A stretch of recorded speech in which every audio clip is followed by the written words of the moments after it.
এই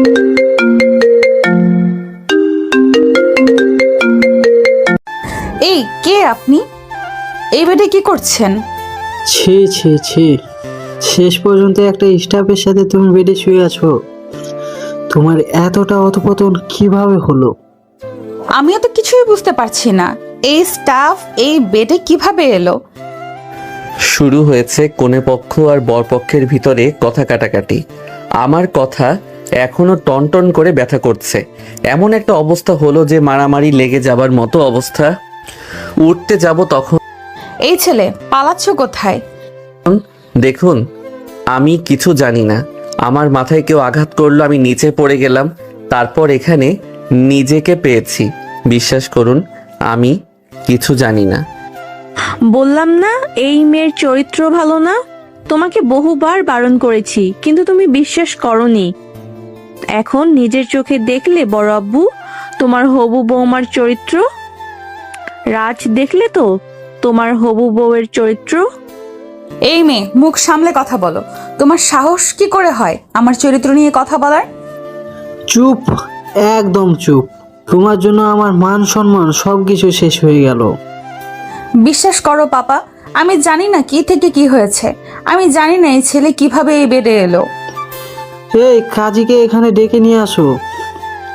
আমি এই গরিব ভিখারি রাস্তার কিটের সাথে ওর বিয়ে দেব। আমার সম্মান নষ্ট করার এটাই তার শাস্তি। এই বিয়ে?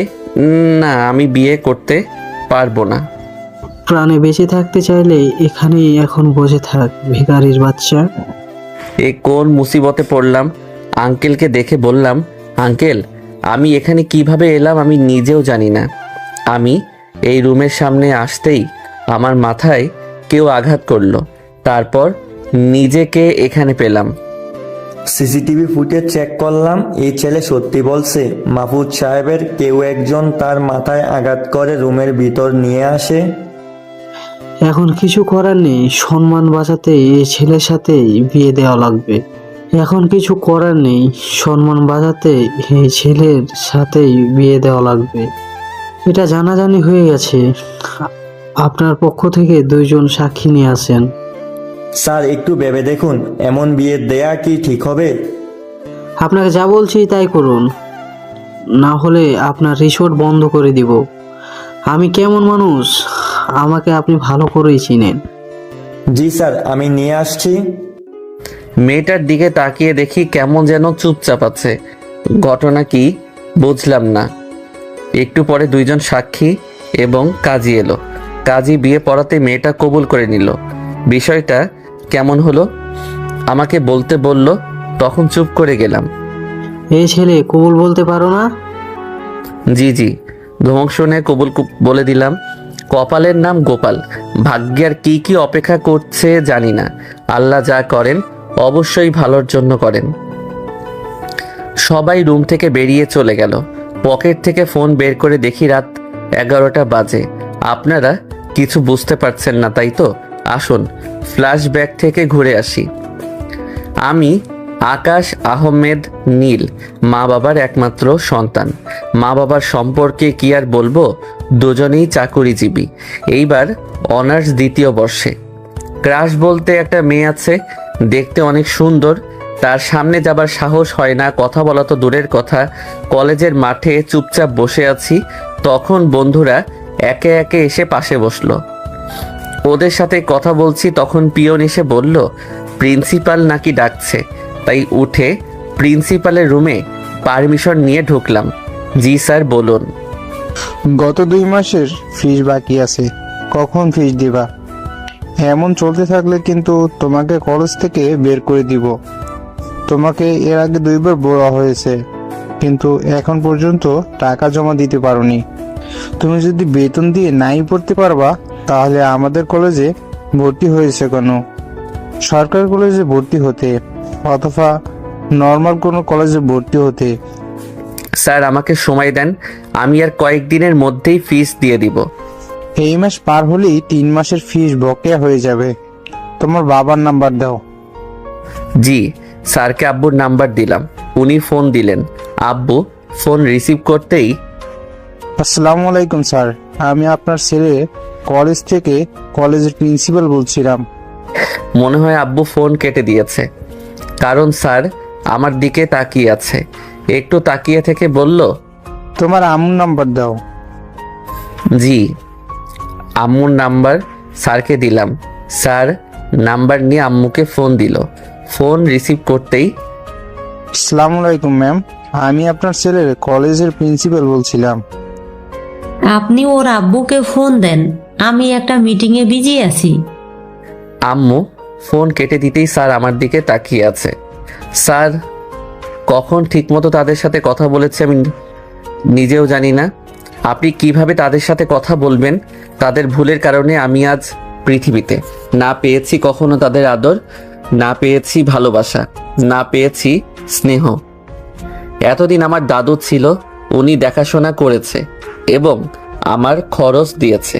3 মাস আগে উনি মারা যাবার সাথে সাথে আমার সব কিছু তছনছ হয়ে গেছে। আমার সব কিছু থেকেও নেই। আমি কেমন আছি, কোথায় আছি, তারা কখনো খোঁজ নেয় না। আমার খরচ বহন করবে এটা তো অনেক দূরের কথা। স্যার আপনি পারমিশন দিলে আমি যেতে পারি, আর টিসি দিয়ে দিবেন, আমি কলেজ থেকে চলে যাব। তুমি যাও, তোমার বিষয়টা আমি পরে দেখছি। জি। প্রিন্সিপালের রুমে থেকে বেরিয়ে এসে এক জায়গায় বসলাম। মনটা বড্ড বেশি খারাপ। কি করব বুঝতে পারছি না। এই কলেজ থেকেও বেরিয়ে যেতে হবে জানি, বেতন দিতে না পারলে তো আর রাখবে না। চোখ দুটো ঝাপসা হয়ে গেছে, কাঁধে কেউ হাত রাখলো। তাড়াতাড়ি চোখ মুছে পিছনে মাথা ঘোরাতেই ভয় পেয়ে সরতে গিয়ে নিচে পড়ে গেছি। কি হয়েছে, এমন ভয় পাচ্ছেন কেন? না কিছু না। উঠে ঠিকঠাক হয়ে বসে বললাম, জি কিছু কি বলবেন? এখানে বসে থাকতে দেখে এলাম। এখানে আমরা বন্ধুরা বসে থাকি, জানেন না? সরি, আমি জানতাম না। জানলে কখনোই বসতাম না।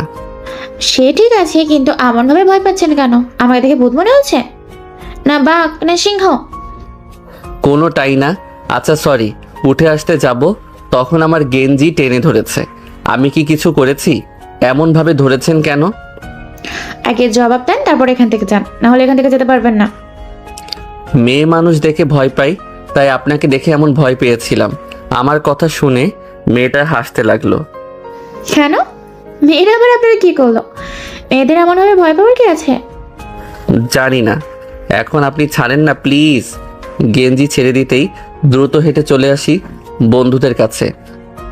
যারা, ছেলেটা কে রে? কার সাথে কথা বলছিলি? আমি চিনি না, দেখলাম এখানে এসে বসলো, কাঁধে হাত রাখতেই ভয় পেয়ে পড়ে গেল। জিজ্ঞেস করলাম কেন এমন করলো, ও বলছে আমাকে ভয় পেয়ে এমন ভাবে পড়েছে। মেয়েদের নাকি ভয় পায়, কি একটা অবস্থা। ও, ছেলেটা দেখতে শুনতে ভালোই আছে। তা আছে কিছুটা, তুই যতটা বলছিস ততটা নেই। ওই ছেলের থেকে আমাদের কলেজের অনেক সুন্দর সুন্দর ছেলে আছে, যাদের প্রথম দেখাতেই ভালো লেগে যায়। তা ঠিক বলেছিস। সব নিজ নিজ গার্লফ্রেন্ড নিয়ে বসে আছে, আর আমি সিঙ্গেল। ওদের কাণ্ড কারখানা দেখছি। কিরে ভাই, একা বসে বসে কি করছিস? ওদের সব প্রেম দেখছি। তোর গার্লফ্রেন্ড কোথায় আছে? তুই দেরি করে কলেজে আসলি যে? এসেছিল, বাসে চলে গেল। তোর কি অবস্থা? এদিকে কোথায় গেছিলি? একটু প্রিন্সিপাল স্যারের রুমে গেছিলাম। কবে যে পড়াশোনা শেষ করে একটা চাকরি পাবো, কবে যে লাইফটা সুন্দর হবে আল্লাহ ভালো জানেন। চাকরি পাবি কি পাবি না তার গ্যারান্টি আছে? বর্তমান সময় চাকরি পাওয়া বড় মুশকিল ভাই। চাকরির মূল্য অনেক। দুজনে কথা বলতে বলতে ক্লাসের সময় হতেই ক্লাসে চলে এলাম। টিফিন পিরিয়ডে বসে আছি, তখন পিয়ন এসে বলল প্রিন্সিপাল স্যার ডেকেছে, তাই আবারও এলাম। কলেজ থেকে বেরিয়ে যেতে হবে, বেশ ভালোভাবেই অনুভব করতে পারছি। জি স্যার বলেন। তুমি অনেক ভালো স্টুডেন্ট, কিন্তু আমাদের কলেজ চলে বেতন ভিত্তিক, সেটা জানো তো? মনে মনে বললাম, ঘুরিয়ে ফিরিয়ে না বলে সোজাসুজি বলে দিলেই হয় কলেজ থেকে বেরিয়ে যেতে হবে। জি স্যার বলেন। তোমাকে কলেজ থেকে চলে যেতে হতো, কিন্তু আমাদের কলেজ ফান্ড থেকে তোমার খরচ বহন করব। তোমার কলেজের সমস্ত খরচ বহন করবে কলেজ। তোমার মতো ভালো স্টুডেন্ট এই কলেজে হাতছাড়া করতে চায় না, তোমার মতো ছাত্র থাকলে আমাদের এবং আমাদের কলেজের নাম উজ্জ্বল হবে। খুশির ঠেলায় চোখের কোণে পানি চলে এসেছে। আমি তো ভাবছিলাম আমার আর পড়াশোনা করা হবে না। আপনাদের ধন্যবাদ স্যার। সবার জন্য এমন করা হয় না, আর আমাদের কলেজ তো গরিব ছেলেমেয়েদের পড়াশুনো করে না, সেটা জানো। এই প্রথম তোমার জন্য আমাদের কলেজ এমন করেছে। মেইন কথা, তোমার মতো ছাত্র হাতছাড়া করতে চাই না। জি স্যার, আমি আমার পুরোটা দিয়ে চেষ্টা করব যেন ভালো কিছু করতে পারি। তোমার উপর আমাদের বিশ্বাস আছে। আচ্ছা, এখন তুমি যেতে পারো। জি স্যার। খুশির ঠেলায় নাচতে নাচতে বেরিয়ে এলাম। এসে এক জায়গায় বসে আছি আর সব কিছু ভাবছি। আল্লাহ কেন যে জমিনে পাঠিয়েছে উনি ভালো জানেন। শুধু কষ্ট আর কষ্ট, যেদিকে তাকাই সেদিকেই কষ্ট। একটু বসে থেকে আবারও ক্লাস শেষ করে বাসায় কোথাও কিছু একটা করতে পারলে ভালো হতো। কোচিং বা প্রাইভেট পড়াতে পারলে বেশি ভালো হতো। তাহলে হাতে কিছু অন্তত থাকতো। টাকা পয়সা কিছু নেই। তাদের ফোন দিলেও রিসিভ করে না। একবার ফোন দিব, দেখি কি বলছে। আব্বুকে ফোন দিলাম, কয়েকবার রিং হবার পর রিসিভ করলো। আসসালামু আলাইকুম আব্বু। ওয়ালাইকুম আসসালাম। কি হয়েছে, ফোন দিচ্ছ কেন? এমন কথা শুনে আর কিছু বলার সাহস হলো না। না, কিছু না। এমন মেয়েদের মতো নেকামো না করে বলো, কি হয়েছে? সকালে প্রিন্সিপাল স্যার ফোন দিয়েছিল কেন? কলেজের বেতন বকেয়া ছিল তাই ফোন দিয়েছিল। তোমার আর কিছু বলার আছে? কিছু টাকা লাগতো, যদি টাকা দিতেন। কেন, তুমি ইনকাম করতে পারো না? তুমি তোমার খরচ চালাতে পারো না? জি, আমি কাজ খুঁজছি, কিন্তু আমি তোমার নাম্বারে 10,000 টাকা পাঠিয়ে দিয়েছি। আর ফোন দিবা না। এইবারের মতো 10,000 টাকা দিলাম। তুমি তোমার রাস্তা খুঁজে নাও। আমার একটা সংসার আছে, আমাকে আমার দিকে থাকতে দাও। জি। আব্বু ফোন কেটে দিল। এটা দিয়ে আমাকে কিছু একটা শুরু করতে হবে। কোনো কাজ বা কোনো ব্যবসা শুরু করতে হবে। আচ্ছা, আম্মুকে ফোন দিব, দেখি সে কি বলে। আজকে না হয় নির্লজ্জ হয়ে গেলাম। উফস, আমি তো নির্লজ্জ। আম্মুকে ফোন দিলাম, প্রথমবার রিসিভ করলো না, দ্বিতীয়বার রিসিভ করলো। কি হয়েছে, ফোন দিয়েছো কেন? আর সকালে প্রিন্সিপাল ফোন দিয়েছিল কেন? কলেজের বকেয়া বেতন রয়েছিল তাই। তোমাকে প্রাইভেট কলেজে কে পড়তে বলেছিল? সরকারি কলেজ ছিল না? নর্মাল কলেজ ছিল না? ছিল, কিন্তু কিন্তু কি? তুমি আমাকে আর কখনো ফোন দিবা না। আমার হাজবেন্ড জানলে আমাকে বকা দিবে, আমার সাথে খারাপ ব্যবহার করবে। তোমার জন্য আমি বকা খেতে পারবো না। আজকের পর থেকে আমাকে কখনো ফোন দিবা না। জি ঠিক আছে। তোমার অ্যাকাউন্টে আমি টাকা পাঠিয়ে দিচ্ছি। আজকের পর থেকে আর কখনো আমাকে ফোন দিবা না। বিকাশ নাম্বার দিয়ে দাও। জি, এটাই বিকাশ নাম্বার। অ্যাকাউন্টে 7,000 টাকা ঢুকলো। বাহ, আজকে মনে হচ্ছে আমার কপাল ভালো আছে। কোনো কিছু তো আমাকে করা লাগবে, না হলে এই সমাজে বেঁচে থাকা বড় মুশকিল হয়ে যাবে। এই টাকা দিয়ে কি হবে? না কোনো ব্যবসা, না কিছু করা যাবে। কোনো কাজ খুঁজে বের করতে হবে। এমন চুপচাপ বসে থাকলে চলবে না। বের হলাম কাজের খোঁজে।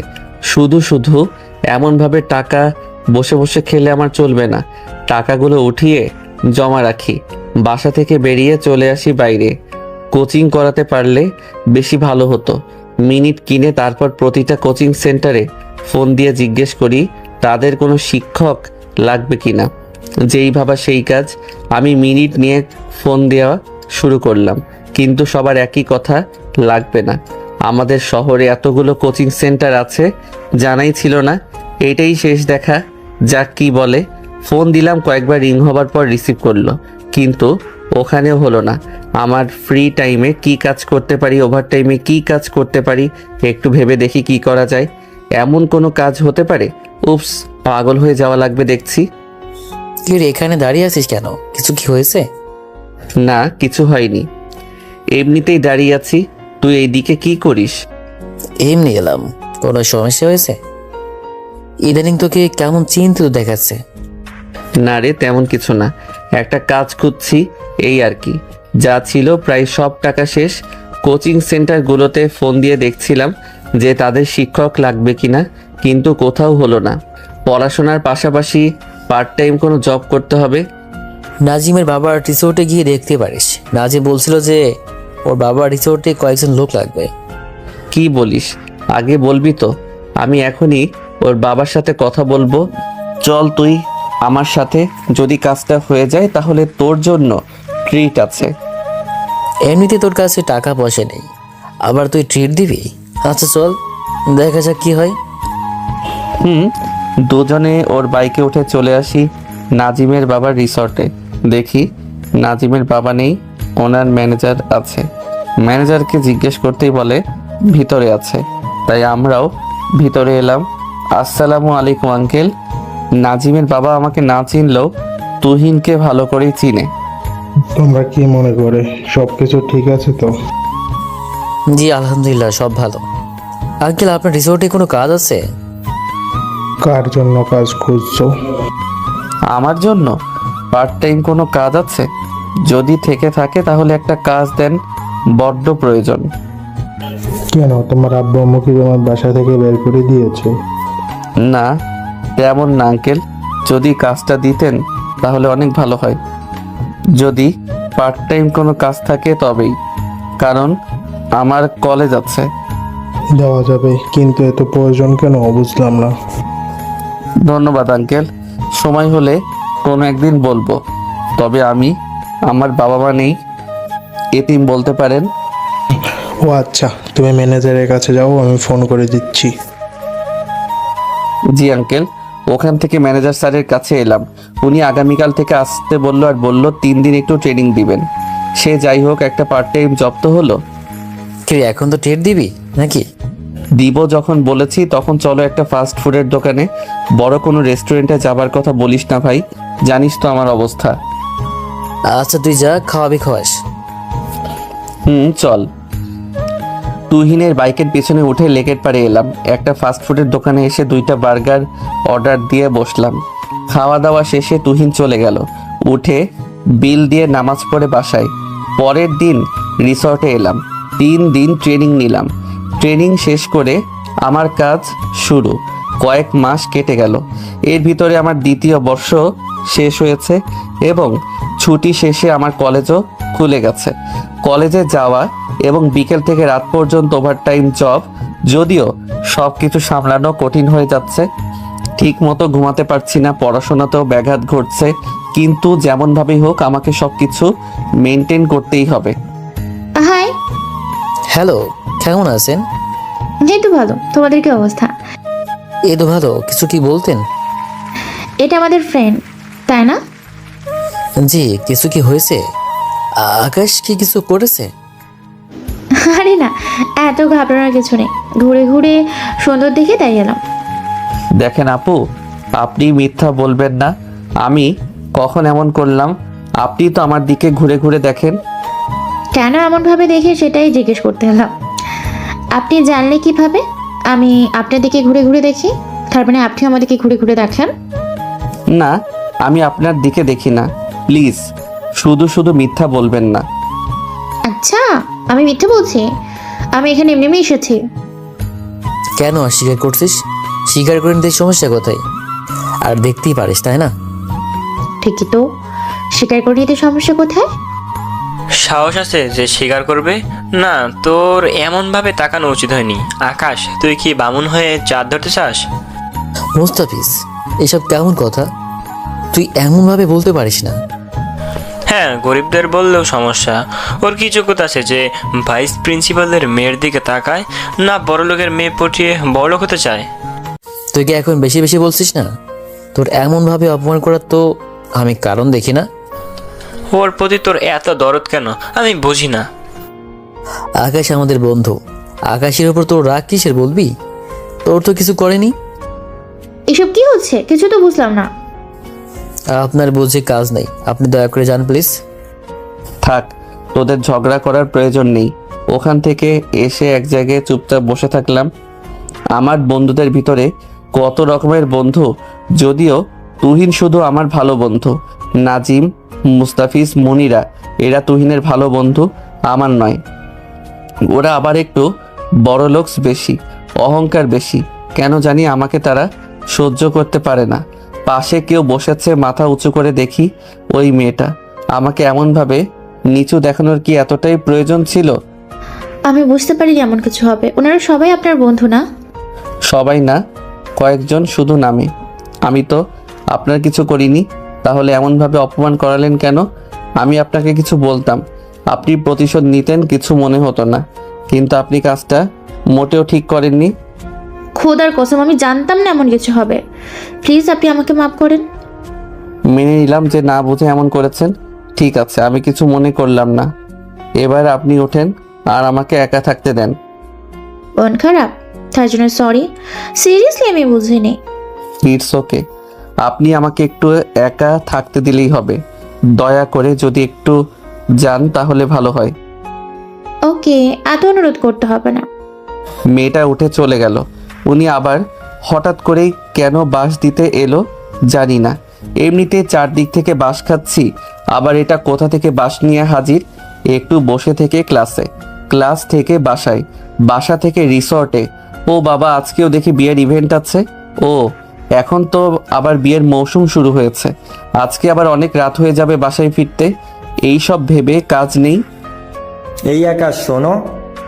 জি আঙ্কেল, বলেন। আজকে যেন কোনো কমপ্লেন না শুনি। আজকে বড় একজন বিজনেসম্যানের মেয়ের বিয়ে, দুজনই বড় বিজনেসম্যান।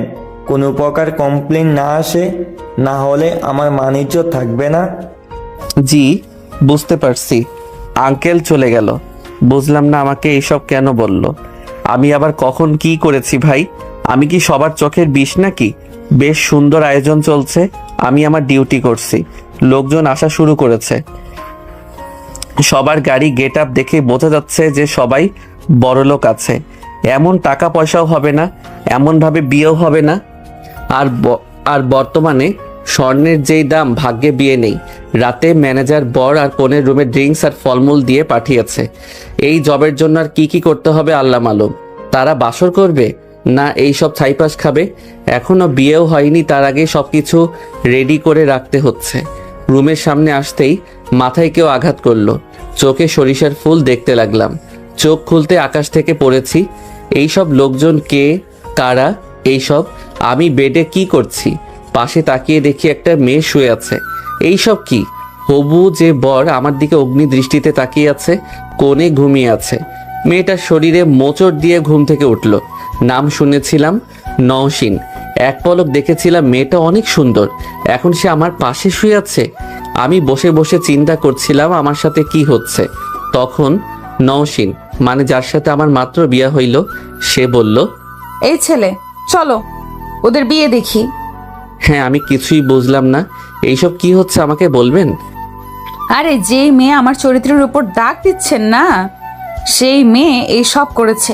আমার ড্রিঙ্কসের সাথে কিছু মিশিয়েছে আর আপনার মাথায় মেরে অচেতন করে আমার সাথে ফাঁসিয়ে দিয়েছে। মানে সব কিছু সেই মেয়ে করেছে। কিন্তু আমি কেন? আমি কার পাকা ধানে মই দিয়েছি যে আমার সাথে এমন করলো? ওই মেয়ে মানে আমার যে বর হতো তাকে ভালোবাসে, কিন্তু বিয়ে হচ্ছিল আমার সাথে, তাই এমন জগা খিচুড়ি করেছে। কিন্তু আপনি এত খুশি কেন? আপনার খুশি হবার কারণ খুঁজে পাচ্ছি না। আরে ওই ছেলেকে আমারও পছন্দ না, যা হয়েছে ভালোই হয়েছে। ওই ছেলের থেকে চাইলেও মুক্তি পেতাম না, কিন্তু আপনার থেকে যে কোনো সময় মুক্তি পেয়ে যাব। ও, মাথা এখনো টনটন ব্যথা করছে। মাথা ধরে উঠে আসতে যাব, তখন মেয়েটা উঠে বলল, সম্ভবত তাদের বিয়ে হচ্ছে, চলেন তাদের বিয়ে দেখি। এই মেয়ে কি পাগল? আমার মনে হয় মাথার কয়েকটা তার কেটে গেছে। আমাকে আমার কাজ করতে হবে। আপনার বিয়ে দেখার শখ, আপনি দেখেন, আমি গেলাম। আচ্ছা চলেন, আপনার সাথে পরে কথা বলা যাবে। জি। রুম থেকে বেরিয়ে চলে আসি বাইরে। যা কাজ তাই করতে লাগলাম। সত্যি সত্যি দেখি ওই মেয়ে কোণে সাজে বসে আছে। অনেক লোকজন কেমন যেন আমার দিকে বাঁকা চোখে তাকাচ্ছে। তাতে আমার কি? আমি কি অপরাধী নাকি? এইসব মানুষদের বুঝি না রাতে কেন বিয়ে করছে। আরে ভাই, রাতটা এনজয় করবে তা না করে বিয়ে করছে। আচ্ছা, এরা বাসর রাতের বদলে কি বাসর দিন করবে? যদিও এতক্ষণ সব বিয়ে হয়ে যায়, আজকে মনে হয় এই ঝামেলার জন্য দেরি হয়েছে। আঙ্কেলকে দেখে ওনার কাছে গিয়ে বললাম, আঙ্কেল সরি, বিশ্বাস করেন আমি জানি না কিভাবে এইসব হয়েছে। তোমাকে ফাঁসানো হয়েছে। সিসিটিভি ফুটেজে আমি সাথে সাথে গিয়ে দেখেছি। ওই ব্যক্তিগুলোকে বোঝা যাচ্ছে না, তবে সব কিছু পরিকল্পিত সেটা জানি। সে যাই হোক, যা হবার হয়েছে, এখন গিয়ে তুমি তোমার কাজ করো। জি। তারপর চলে এলাম যেখানে বিয়ে হচ্ছে সেখানে। আসতেই কে যেন আমার গালে 2টা থাপ্পড় দিল। ট্রে থেকে ড্রিঙ্কস নিয়ে আমার মুখের উপর ছুঁড়ে মারলো। মুখ মুছে সামনে তাকিয়ে দেখি একটা মেয়ে। আমি আবার কি করলাম? ছোট লোকের বাচ্চা, তোর সাহস কি করে হলো আমার বোনকে বিয়ে করার? ও, এটা কোনের ছোট বোন। কিন্তু আমি কি অপরাধ করলাম? আমাকে ফাঁসিয়ে দিয়ে আমার উপর অত্যাচার। আল্লাহ আরো কত কি সহ্য করাবে। আমাকে ফাঁসিয়ে দিয়ে আমাকে এগুলো শুকাচ্ছেন। আমি আবার কি করলাম? গলার আওয়াজ নিচে করে রাখ, ভিখারির বাচ্চা। আমার বোনকে বিয়ে করার তোর যোগ্যতা কি আছে রে, ভিখারির বাচ্চা? পিছনে ফিরে চলে আসতে যাব, তখন নিচে পড়ে গেলাম। কেউ আমাকে লাথি দিয়েছে। কাছের গ্লাস আর ট্রে পড়ে ভেঙে গেল। এখন এগুলোর দাম পকেট থেকে বেরিয়ে যাবে। উঠে পরিষ্কার করে এসে এক জায়গায় চুপচাপ বসলাম। চোখ দিয়ে পানি বেরিয়ে গেল। আমার অপরাধটা কি? না কারো ক্ষতি করেছি, না কিছু করেছি, তারপরও আমার সাথে এইরকম হচ্ছে কেন? আকাশ, কি হয়েছে? এমনভাবে বসে আছো কেন? আঙ্কেলের কণ্ঠ শুনে উঠে দাঁড়িয়ে গেছি। আঙ্কেল, আমাকে আজকে ছুটি দিবেন? আমার দিনটা ভালো যাচ্ছে না। আমার কাছে 4টা গ্লাস আর ট্রে ভেঙে গেছে, ওটার দাম আগামীকাল জমা দিয়ে দিব। কি হয়েছে তোমার? ড্রেস ভিজা কেন? পড়ে গিয়ে এমন হয়েছে। যদি আজকে ছুটি দেন তাহলে অনেক ভালো হয়। অনেক বড় ইভেন্ট, কিভাবে আজকে ছুটি দেই? আচ্ছা, তুমি ভিতরে দেখো, আর যারা ভিতরে তাদের কাউকে পাঠিয়ে দাও। যাও গিয়ে পোশাক চেঞ্জ করে নাও। আজকে দৌড়ের উপর আসি, বুঝতেই পারছো। জি। ওখান থেকে স্টাফ রুমে এসে চেঞ্জ করে নিলাম। বেশ কিছুক্ষণ পরে, আপু, তুমি এমন করতে পারি কিভাবে? আব্বুর মান সম্মান সবকিছু শেষ করে দিলে। তোমার রুচিতে কিভাবে ওই রকম ছেলে এলো? আমাদের ফাঁসানো হয়েছে, আর যা হয়েছে ভালোই হয়েছে। ওই ছেলের থেকে তো আমি বেঁচেছি। তুমি যেন আর বাসায় না যাও সেটা বলে দিয়েছে। আজকের পর থেকে ওই বাসার দরজা তোমার জন্য বন্ধ। হ্যাঁ, বললেই হলো নাকি? আমার কোনো দোষ নেই, আমি কোনো অপরাধ করিনি। তাহলে শাস্তি পাবো কেন? গেলেই বুঝতে পারবে কি হবে না হবে। বাই দ্য ওয়ে, ওই ছোট লোকের বাচ্চা যেন আমার চোখের সামনে না পড়ে, না হলে ভালো হবে না বলে দিলাম। ওই ছেলে আবার তোর বা তোদের কি করলো? আর কি করবি তুই? এটা মনে রাখ, ওটা তোর দুলা ভাই হয়। ওই ছোট লোকের বাচ্চাকে বলবো দুলা ভাই? হ্যাঁ, এতটাও খারাপ দিন আসেনি যে ওই ছেলেকে দুলা ভাই বলবো। তোর ইচ্ছে সেটা বড় কথা নয়, কথা হচ্ছে ওদের বেশ মানিয়েছে, তাই না? বেশ জুটি, 2 শয়তান মিলেছে ভালো। তোমার একটুও খারাপ লাগছে না? এত বড় লোক ছেলে তোমার থেকে হাত ছাড়া হয়ে গেল। ওর থেকে কি বেশি সুখে রাখবে তোমাকে? একটুও আফসোস নেই। আম্মুকে আর কাউকে চোখে পড়ছে না। কোথায় সব? বাসায় চলে গেছে। এইখানে কি জন্য থাকবে? অপমানিত হবার জন্য থাকবে। আর আব্বু যাবার আগে বলেছে যেন তুমি বাসায় না যাও, গেলে তোমাকে বাসা থেকে ঘাড় ধাক্কা দিয়ে বের করে দেবে। বাদ দেন, আমাকে এখন ওদের বিয়েটা এনজয় করতে দে। আমি ফুর্তিতেই আছি। বিয়ে শেষ হতে হতে রাত 4টা। যারা পাগল তারাই রাতে বিয়ে করে। ঘুমের 14টা বাজিয়ে সব এনজয় করছে। আমি হলে খাওয়া দাওয়া সেরে উধাও হয়ে যেতাম। যদিও বিয়েটা 1:30 থেকে 2টার মধ্যে শেষ হয়ে গেছে, কিন্তু আর কিছু পাগল ছাগল আছে। তারা আছে যারা সব গোবর খাচ্ছে আর নাচছে। লোকজন অনেকটাই কমে গেছে, অল্প কিছু আছে। সব কিছু শেষ করতে করতে রাত 4টায় বেজে গেছে। আমার কাজ শেষ, আমি আর থাকবো না, এবার বাসায় গিয়ে ঘুমিয়ে পড়ি। হঠাৎ করেই মনে পড়ল আমার তো বিয়ে হয়েছে, কিন্তু আমার বউ কোথায়? ধুর, কিসের বউ? রিসর্টে থেকে বের হতে গিয়ে দেখি মেয়েটা দাঁড়িয়ে আছে। আপনি আপনার বাসায় যাননি? গিয়েছিলাম বাসায়, আমার কোনো জায়গা নেই, লাগেজ দিয়ে বের করে দিয়েছে। আমাদের দোষ কোথায়? শালা নিজের চলতে এদিক টানতে ওই দিক উদাম, আর এখন আরেকজন কাঁধে এসে পড়লো। আপনার এইসব নিয়ে যাব কিভাবে? এই যে আমার গাড়ি আছে, ব্যাগ পেছনে রাখা আছে, আমি শুধু আপনার জন্য অপেক্ষা করছি। কেন আপনার যাবার জায়গা নেই? আপনারা বড়লোক, শহরে কয়েকটা বাসা থাকবে, শত শত গাড়ি থাকবে। আপনি ফেসবুক লেখিকাদের চটি উপন্যাস পড়েন? শত শত গাড়ি থাকবে, বাড়ি থাকবে, মানে টাকা কি গাছের পাতা? টাকা কি গাছে ফলে? না মানে, আচ্ছা আমার বাড়িতে চলেন। আপনার আব্বু আম্মু কিছু বলবে না? না, আপনি চলেন, আমি রাস্তা বলে দিচ্ছি। আমি গাড়িতে উঠে বসলাম, উনি ড্রাইভ করতে লাগলো। আমার নাম আকাশ। আপনার নাম যেন কি? কেন, যখন বিয়ে পড়া ছিল তখন শোনেননি? আরে তখন মাথা কাজ করা বন্ধ করে দিয়েছিল, কে কি বলেছিল বুঝতেই পারিনি। আমার নাম আশফিকা নওশিন, শুধু নওশিন বলেই রাখতে পারেন। আপনি কি এটাই জব করেন? ওটা আমার পার্ট টাইম জব। আমি একজন স্টুডেন্ট, অনার্স 3য় বর্ষের ছাত্র। আপনি? এটা কোনো কথা হলো? আমি এবার কি করলাম? আর আপনি এমনভাবে কান্নাকাটি জুড়লেন কেন? আচ্ছা আপনি কোথায় পড়াশোনা করেন? কান্না করব না মানে?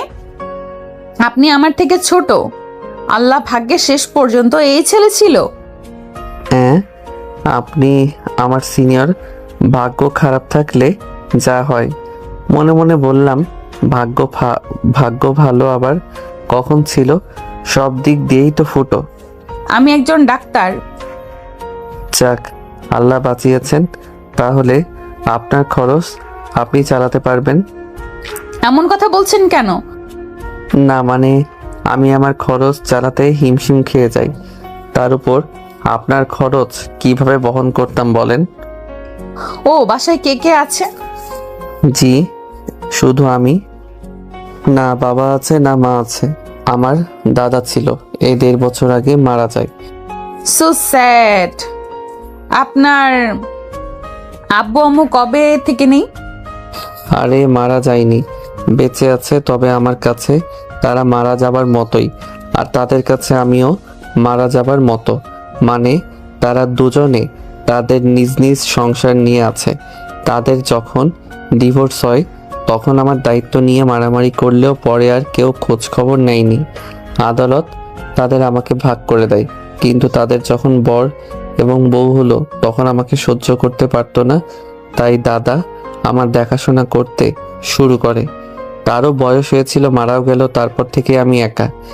অনেক কিছুই আছে, জানতে ইচ্ছুক থাকলে সময়ের সাথে সাথে অনেক কিছুই জানতে পারবেন। কেন জানবো না, অবশ্যই শুনবো, বুঝবো। আর কত দূর?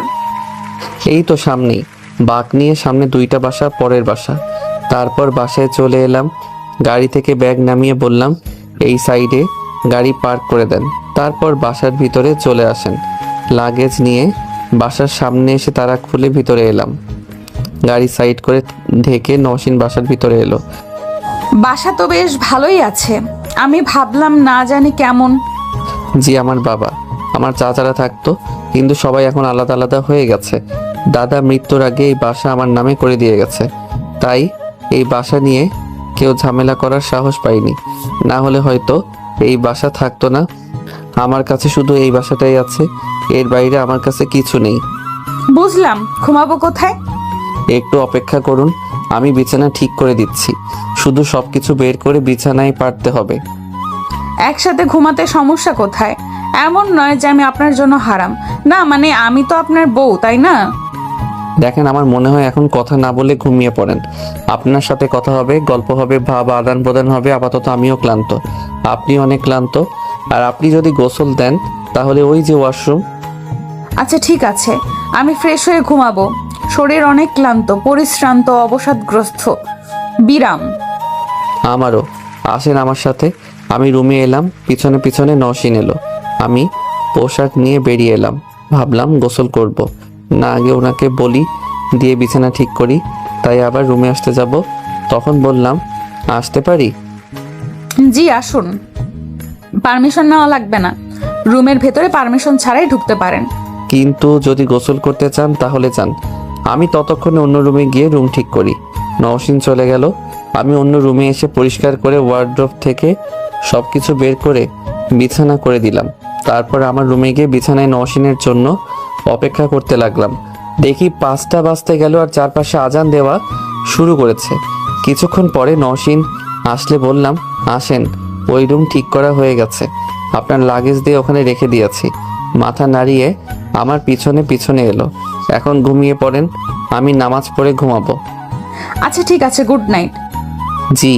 ওই রুম থেকে বেরিয়ে গোসল এবং অজু করে এসে রুমেই নামাজ পড়ে শুয়ে গেলাম, কারণ চোখকে আর ধরে রাখতে পারছি না। বিছানায় শুতে শুতেই ঘুমিয়ে গেছি। ঘুম থেকে উঠে দেখি 11টা বাজে। রুম থেকে বেরিয়ে আসতে দেখি নওশিন ডাইনিং টেবিলে বসে আছে। কখন ঘুম থেকে উঠেছেন? আচ্ছা এই তো 10-15 মিনিট হবে। অনেক খিদে পেয়েছে, কি খাবো? রান্না কে করে? জি আমি। ফ্রিজে কি রয়েছে আগে দেখি। রান্নাঘরে এলাম, পিছনে পিছনে নওশিন এলো। এটা রান্নাঘর? এমন অবস্থা মনে হচ্ছে এটা ডাস্টবিন। কিভাবে কি করেন? না আসলে একা মানুষ কখন কি সামাল দিব, হাতে সময় নেই। মাসে একবার করে একটু একটু করে পরিষ্কার করি।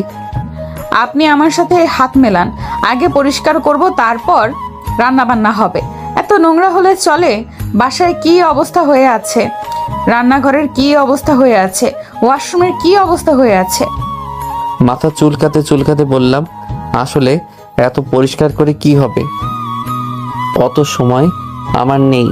কলেজ থেকে বাসা, বাসা থেকে জবে, জব থেকে বাসায় ঘুম, সময় পেলে রান্না, কখনো বাইরে যাই, আবার কখনো না খেয়ে থাকি, আবার পড়াশোনা তো আছেই। হয়েছে, আর কিছু বলতে হবে না। মানুষ এত নোংরা হতে পারে জানা ছিল না। আপনি এখন বাজারে যাবেন, তারপর ক্লিন করার জন্য সবকিছু নিয়ে আসবেন। কতগুলো টাকা আজকে খরচ হয়ে যাবে। এমন পরিবেশে থাকতে ভালো লাগছে? কিপটামি বাদ দিয়ে গিয়ে নিয়ে আসেন তো। আর এখানকার খাবারের মতো খিচুড়ি নিয়ে আসবেন। আমি যেখান থেকে খাই আপনার সেই খাবার পছন্দ হবে? আপনারা বড় বড় রেস্টুরেন্টের খাবার খান, অনেক দামি দামি খাবার খান, নর্মাল কোনো হোটেলের খাবার পছন্দ হবে? এখন এইসব না বলে শিয়ে যাবার জন্য নিয়ে আসেন। অনেক খিদে পেয়েছে। আর আমি লিস্ট করে দিচ্ছি, সমস্ত কিছু নিয়ে আসবেন। আজকে দুজনে বাসা পরিষ্কার করব। একটা পেপার এবং কলম দেন, সব কিছু লিখে দিচ্ছি। জি, একটা পেপার এবং কলম নিয়ে এসে দিলাম। উনি লিখে দিলেন। তারপর লিস্টটা নিয়ে বাসা থেকে বেরিয়ে চলে আসি বাজারে। বাজার থেকে সব কিছু নিয়ে আর খিচুড়ি নিয়ে চলে আসি। ঘড়ির দিকে তাকিয়ে দেখি 12টা বাজে। দুজনে খেয়ে নিয়ে শুরু করলাম পরিষ্কার করতে। পরিষ্কার করতে করতে 3টা বেজে গেল। এই যে মিস্টার, নোংরা এখন দেখতে কেমন লাগছে? পরিষ্কার পরিচ্ছন্নতা ইমানের অঙ্গ। মাথা নাড়িয়ে হ্যাঁ সম্মতি দিলাম। যান গিয়ে ফ্রেশ হয়ে নেন, তারপর একসাথে রান্না করা যাবে। নওশিন মাথা নাড়িয়ে তার রুমে চলে গেল। তারপর পোশাক নিয়ে ওয়াশরুমে গেল। আমি চাল, মাংস, সবজি বের করে রাখলাম। মাংস ভিজিয়ে রেখে আলু কাটতে শুরু করি। আলু কাটা শেষ করে বেগুন।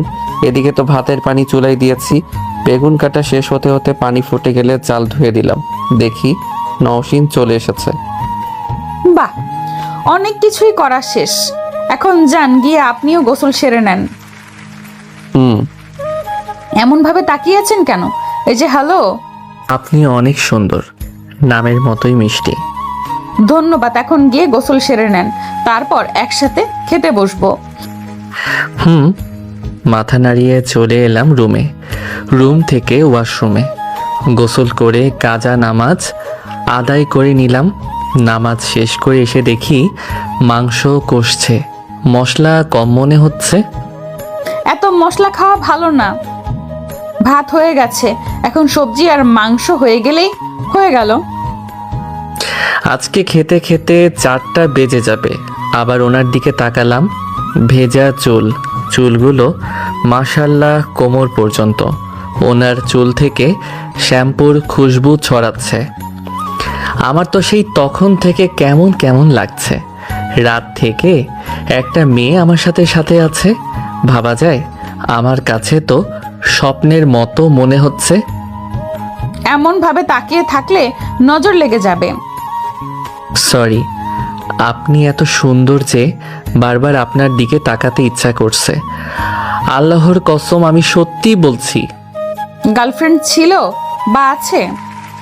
না, আমার কোনো গার্লফ্রেন্ড নেই। আমার মতো ছেলের আবার গার্লফ্রেন্ড? না আছে টাকা, না আছে বাইক, তাহলে গার্লফ্রেন্ড কোথা থেকে থাকবে? সেটাই কথা, এই শহরে গার্লফ্রেন্ড রাখতে গেলে এগুলো প্রয়োজন, কিন্তু সব মেয়ে কি এমন চায়? লজ্জায় কারোর সাথে কথা বলতে পারি না, ঠিক মতো কথাই বলতে পারি না। আবার গার্লফ্রেন্ড, মেয়েদের সামনে গেলে হাঁটু কাঁপাকাঁপি শুরু করে দেয়। এখন বউ আছে মশাই। ওই সব বাদ দেন, আমার দ্বারা কোনো মেয়ে প্রভাবিত হবে না, এখনো পর্যন্ত হয়নি, মানে আর হবেও না, আর চাইও না। বাসায় বউ রেখে গার্লফ্রেন্ডের স্বপ্ন দেখা হচ্ছে? জি না, আপনি আমাকে ডিভোর্স দিয়ে দিবেন তাই না? ডিভোর্স দিব কি জন্য? আপনি যে রাতে আমাকে বললেন যে কোনো সময় ছেড়ে দিবেন, আমাকে যে কোনো সময় ছেড়ে দিতে পারবেন, তাই বিয়েতে রাজি হয়েছেন। গতকাল বলেছিলাম, কিন্তু আজকের পর থেকে বৃদ্ধ হতে চাইবো। আপনাকে আমার পছন্দ হয়েছে, আপনি যদি পারমিশন দেন তাহলে আপনার কাছে থেকে যেতে পারি। অনন্তকাল সম্ভব না, পৃথিবীর শেষ সময় পর্যন্ত বেঁচে থাকবো না, তাই অনন্তকাল পর্যন্ত সম্ভব না, তবে যতটা সময় বেঁচে থাকবো ততটা সময় আপনার পাশেই থাকতে চাই। সবাই তো ছেড়ে গেছে, আপনি কিভাবে আমার কাছে থাকবেন? আমার সাথে থাকতে আপনার কষ্ট হবে না? কিভাবে আমার সাথে মানিয়ে নেবেন নিজেকে? পৃথিবীতে কারো জন্য কেউ পারফেক্ট না, মানিয়ে নিতে পারলেই জীবন সুন্দর। আমি যদি বলি আমি থাকতে পারবো, আমি সব মানিয়ে নিতে পারবো, তাহলে বলবো পৃথিবীর অষ্টম আশ্চর্য যদি কিছু হয়ে থাকে তাহলে এটা কোনোভাবেই সম্ভব না। আমি যদি বলি সম্ভব, চেষ্টা করলে সব কিছু সম্ভব। আমি তো আপনাকে সেভাবে জানি না, তাই বলতে পারছি না আপনি পারবেন কি পারবেন না। আপনার কনফিডেন্স দেখে মনে হয় আপনি পারবেন। আপনি যখন বলছেন আপনি থাকতে পারবেন, তবে অবশ্যই পারবেন। কিন্তু এমন ভাবে তাকিয়ে থাকাতে আমার অনেক লজ্জা লাগছে। এমন ভাবে তাকিয়ে থাকার কোনো কিছু নেই, তাই না? না, আসলে আপনার আব্বু আপনার উপর এতটা ক্ষিপ্ত কেন? এখানে তো আপনার কোনো ভুল ছিল না। আগে থেকেই বলে আসছি আমি ওই ছেলেকে বিয়ে করব না। আর গতকাল রাতে এমন একটা কাণ্ড ঘটে গেল, আর পাপা বুঝলো আমি সব কিছু করেছি, তাই আমার উপর এমনভাবে রাগান্বিত। এমনটা যে করেই হোক না কেন, তাকে ধন্যবাদ। কে এমন করেছে যদিও সেটা জানি। ও, জ্ঞান ফেরার পর যখন আপনাকে পাশে আর রুমের ভেতর লোকজন দেখি আমার কলিজা শুকিয়ে গেছিল। এতটাই ভয় পেয়েছিলাম যে আরেকটু হলেই হার্ট অ্যাটাক করতাম। এমনি মেয়েদের সাথে কথা বলতে ভয় পাই, আর আপনি আমার পাশে শুয়েছিলেন। মেয়েদের এত ভয় পাওয়ার কি আছে? যখন ক্লাস 9-এ ছিলাম তখন একজনকে আমার ভালো লেগে যায়। তাকে মনের কথা বলার পর সে তো মারের সাথে হেড স্যার অনেক মারে। সেই যে ভয় পাচ্ছিলাম, আর সেভাবে কোনো মেয়ের আশেপাশে যাইনি।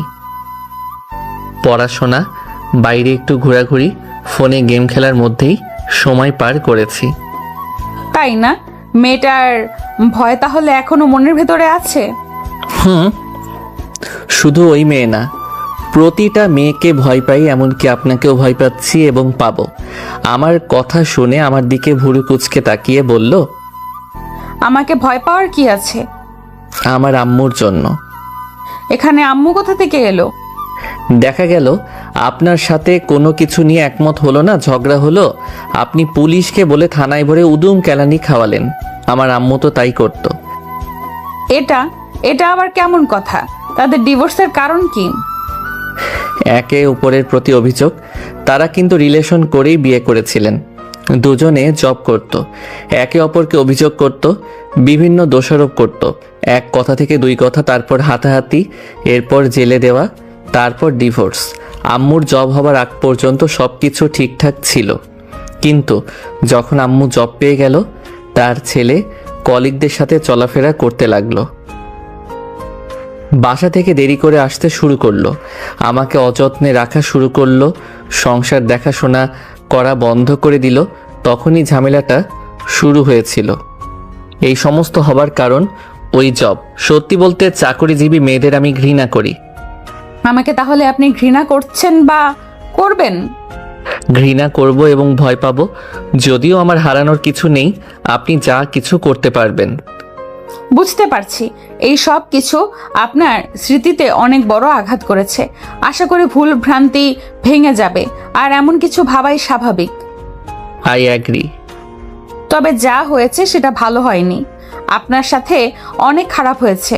আপনার দায়িত্ব কে নিয়েছিল? প্রথমে দুজনেই নিয়েছিল, আমাকে কেউ ছাড়তে চাচ্ছিল না। আমার প্রতি তাদের ভালোবাসা দেখে আদালত ভাগ করে দেয়, 1 মাস আম্মুর কাছে আর আরেক মাস আব্বুর কাছে। কিন্তু তারা যখন বিয়ে করে নিল তখন আর তাদের কাছে আমার জায়গা হয়নি। আমার দাদা তার কাছে রেখে দিয়ে পালন করতে লাগলো। দাদা একজন সরকারি স্কুলের শিক্ষক ছিল। উনি যা বেতন পেত তা দিয়ে আমাদের হয়ে যেত। তারা কেউ আপনার খরচ দেয় না? আদালত কি সেটা বলে দেয়নি? না, তাদের সাথে কথা বলতে ইচ্ছে করে, থাকতে ইচ্ছে করে, কিন্তু কেউ কথা বলে না। আমার সাথে কথা বলার মতো তাদের কাছে সময় নেই। তাদের সাথে মাসে 1বার বা 2বার কথা হলেও 1 বছর ধরে আর কথা হয়নি। ফোন দিলে রিসিভ করে না, তাই আমিও ফোন দেই না। এই 1 বছর আগে আমার কলেজের ফিস বকেয়া হয়ে গিয়েছিল, ওটার জন্য প্রিন্সিপাল ফোন দেয়। তারপর আব্বু বলে আম্মুর সাথে কথা বলতে, আম্মু বলে আব্বুর সাথে কথা বলতে। এমন দেখে প্রিন্সিপাল স্যার আমার কলেজের ফিস মাফ করে দেয় এবং বলে যে আজকের পর থেকে কলেজের ফান্ড থেকে আমার কলেজের সমস্ত খরচ দিবে। আবার সেদিন ভাগ্য এতটাই ভালো ছিল যে তারা আমাকে 17,000 টাকা দেয়। আম্মু দিয়েছিল 7,000 আর আব্বু দিয়েছিল 10,000। সাথে দুজনেই শর্ত দিয়েছিল যেন আর কখনো তাদের ফোন না দেই। তারপর থেকে আর কখনো কথা হয়নি। অনেক খারাপ অবস্থার মধ্য দিয়ে পার হয়ে এত দূর এসেছেন। অনেক কিছুই ঘটে গেছে জীবনে, একদমই ভালো কিছু হয়নি। খাবার হয়ে গেছে, এখন চলুন খেয়ে নেবেন।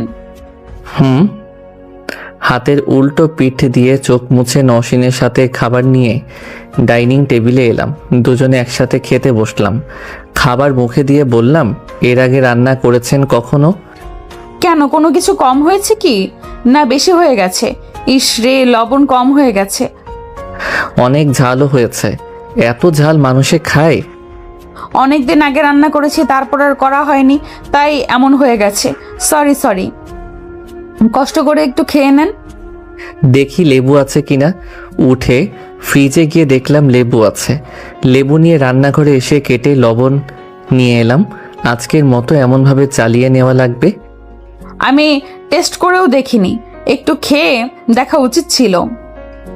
নেন, এখনকার মতো খেয়ে নেন। কি আর করবেন, রাতে রান্না হলে তখন ঠিক মতো সব কিছু টেস্ট করে দিব, অথবা আপনি রান্না করলে টেস্ট করে নেবেন। নওশিন মাথা নাড়িয়ে খেতে লাগলো। দুজনে খাওয়া শেষ করে প্লেট পরিষ্কার করে নিলাম। অল্প করেই ভাত রান্না করেছিলাম, যা এখনই শেষ হয়ে গেছে। মাংস সবজি বেশি হয়েছে, সেগুলো ফ্রিজে রেখে দিলাম। বাসার অনেক কিছুই নেই, বিশেষ করে রান্নার আসবাবপত্র। বিকেলে দুজনে মার্কেটে যাব, কেনাকাটা করব। হ্যাঁ, আমার টাকা পয়সা তখন 2,000-এর কাছাকাছি খরচ হয়ে গেছে। শুধু কান্নাকাটি করে। কত টাকা খরচ হয়েছে শুনি? এখন যা যা খরচ হবে আমি দিব। আচ্ছা ঠিক আছে। কি বললেন, আবার বলেন। আচ্ছা ঠিক আছে। শুনতে অনেক ভালো লাগলো। যান গিয়ে বিশ্রাম নেন, আমিও বিশ্রাম নিই। মাথা নাড়িয়ে চলে আসি আমার রুমে। নওশিন তার রুমে চলে গেল। শুতে শুতেই ঘুমিয়ে পড়ি। ঘুম থেকে উঠে দেখি 5:30 বাজে। আবার নামাজ দেরি। ধুর, ঘুমানো উচিত হয়নি। উঠে উজু করে আবার বাসার ভিতরে নামাজ পড়ে নিলাম। নামাজ পড়ে এসে বাইরে আসতে দেখি নওশিন চেয়ারে বসে আছে। এগুলো চেঞ্জ করেননি কেন? চেয়ারগুলো কেমন ভেঙে ভেঙে আছে।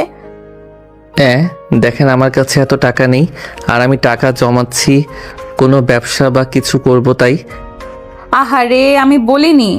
আমি টাকা দিব। আচ্ছা চলেন মার্কেট থেকে ঘুরে আসি। আর হ্যাঁ, আজকে ছুটি নিয়ে নেন। হ্যাঁ হ্যাঁ, কেন? এমনিতেই এটা পার্ট টাইম কাজ, তার উপর ছুটি।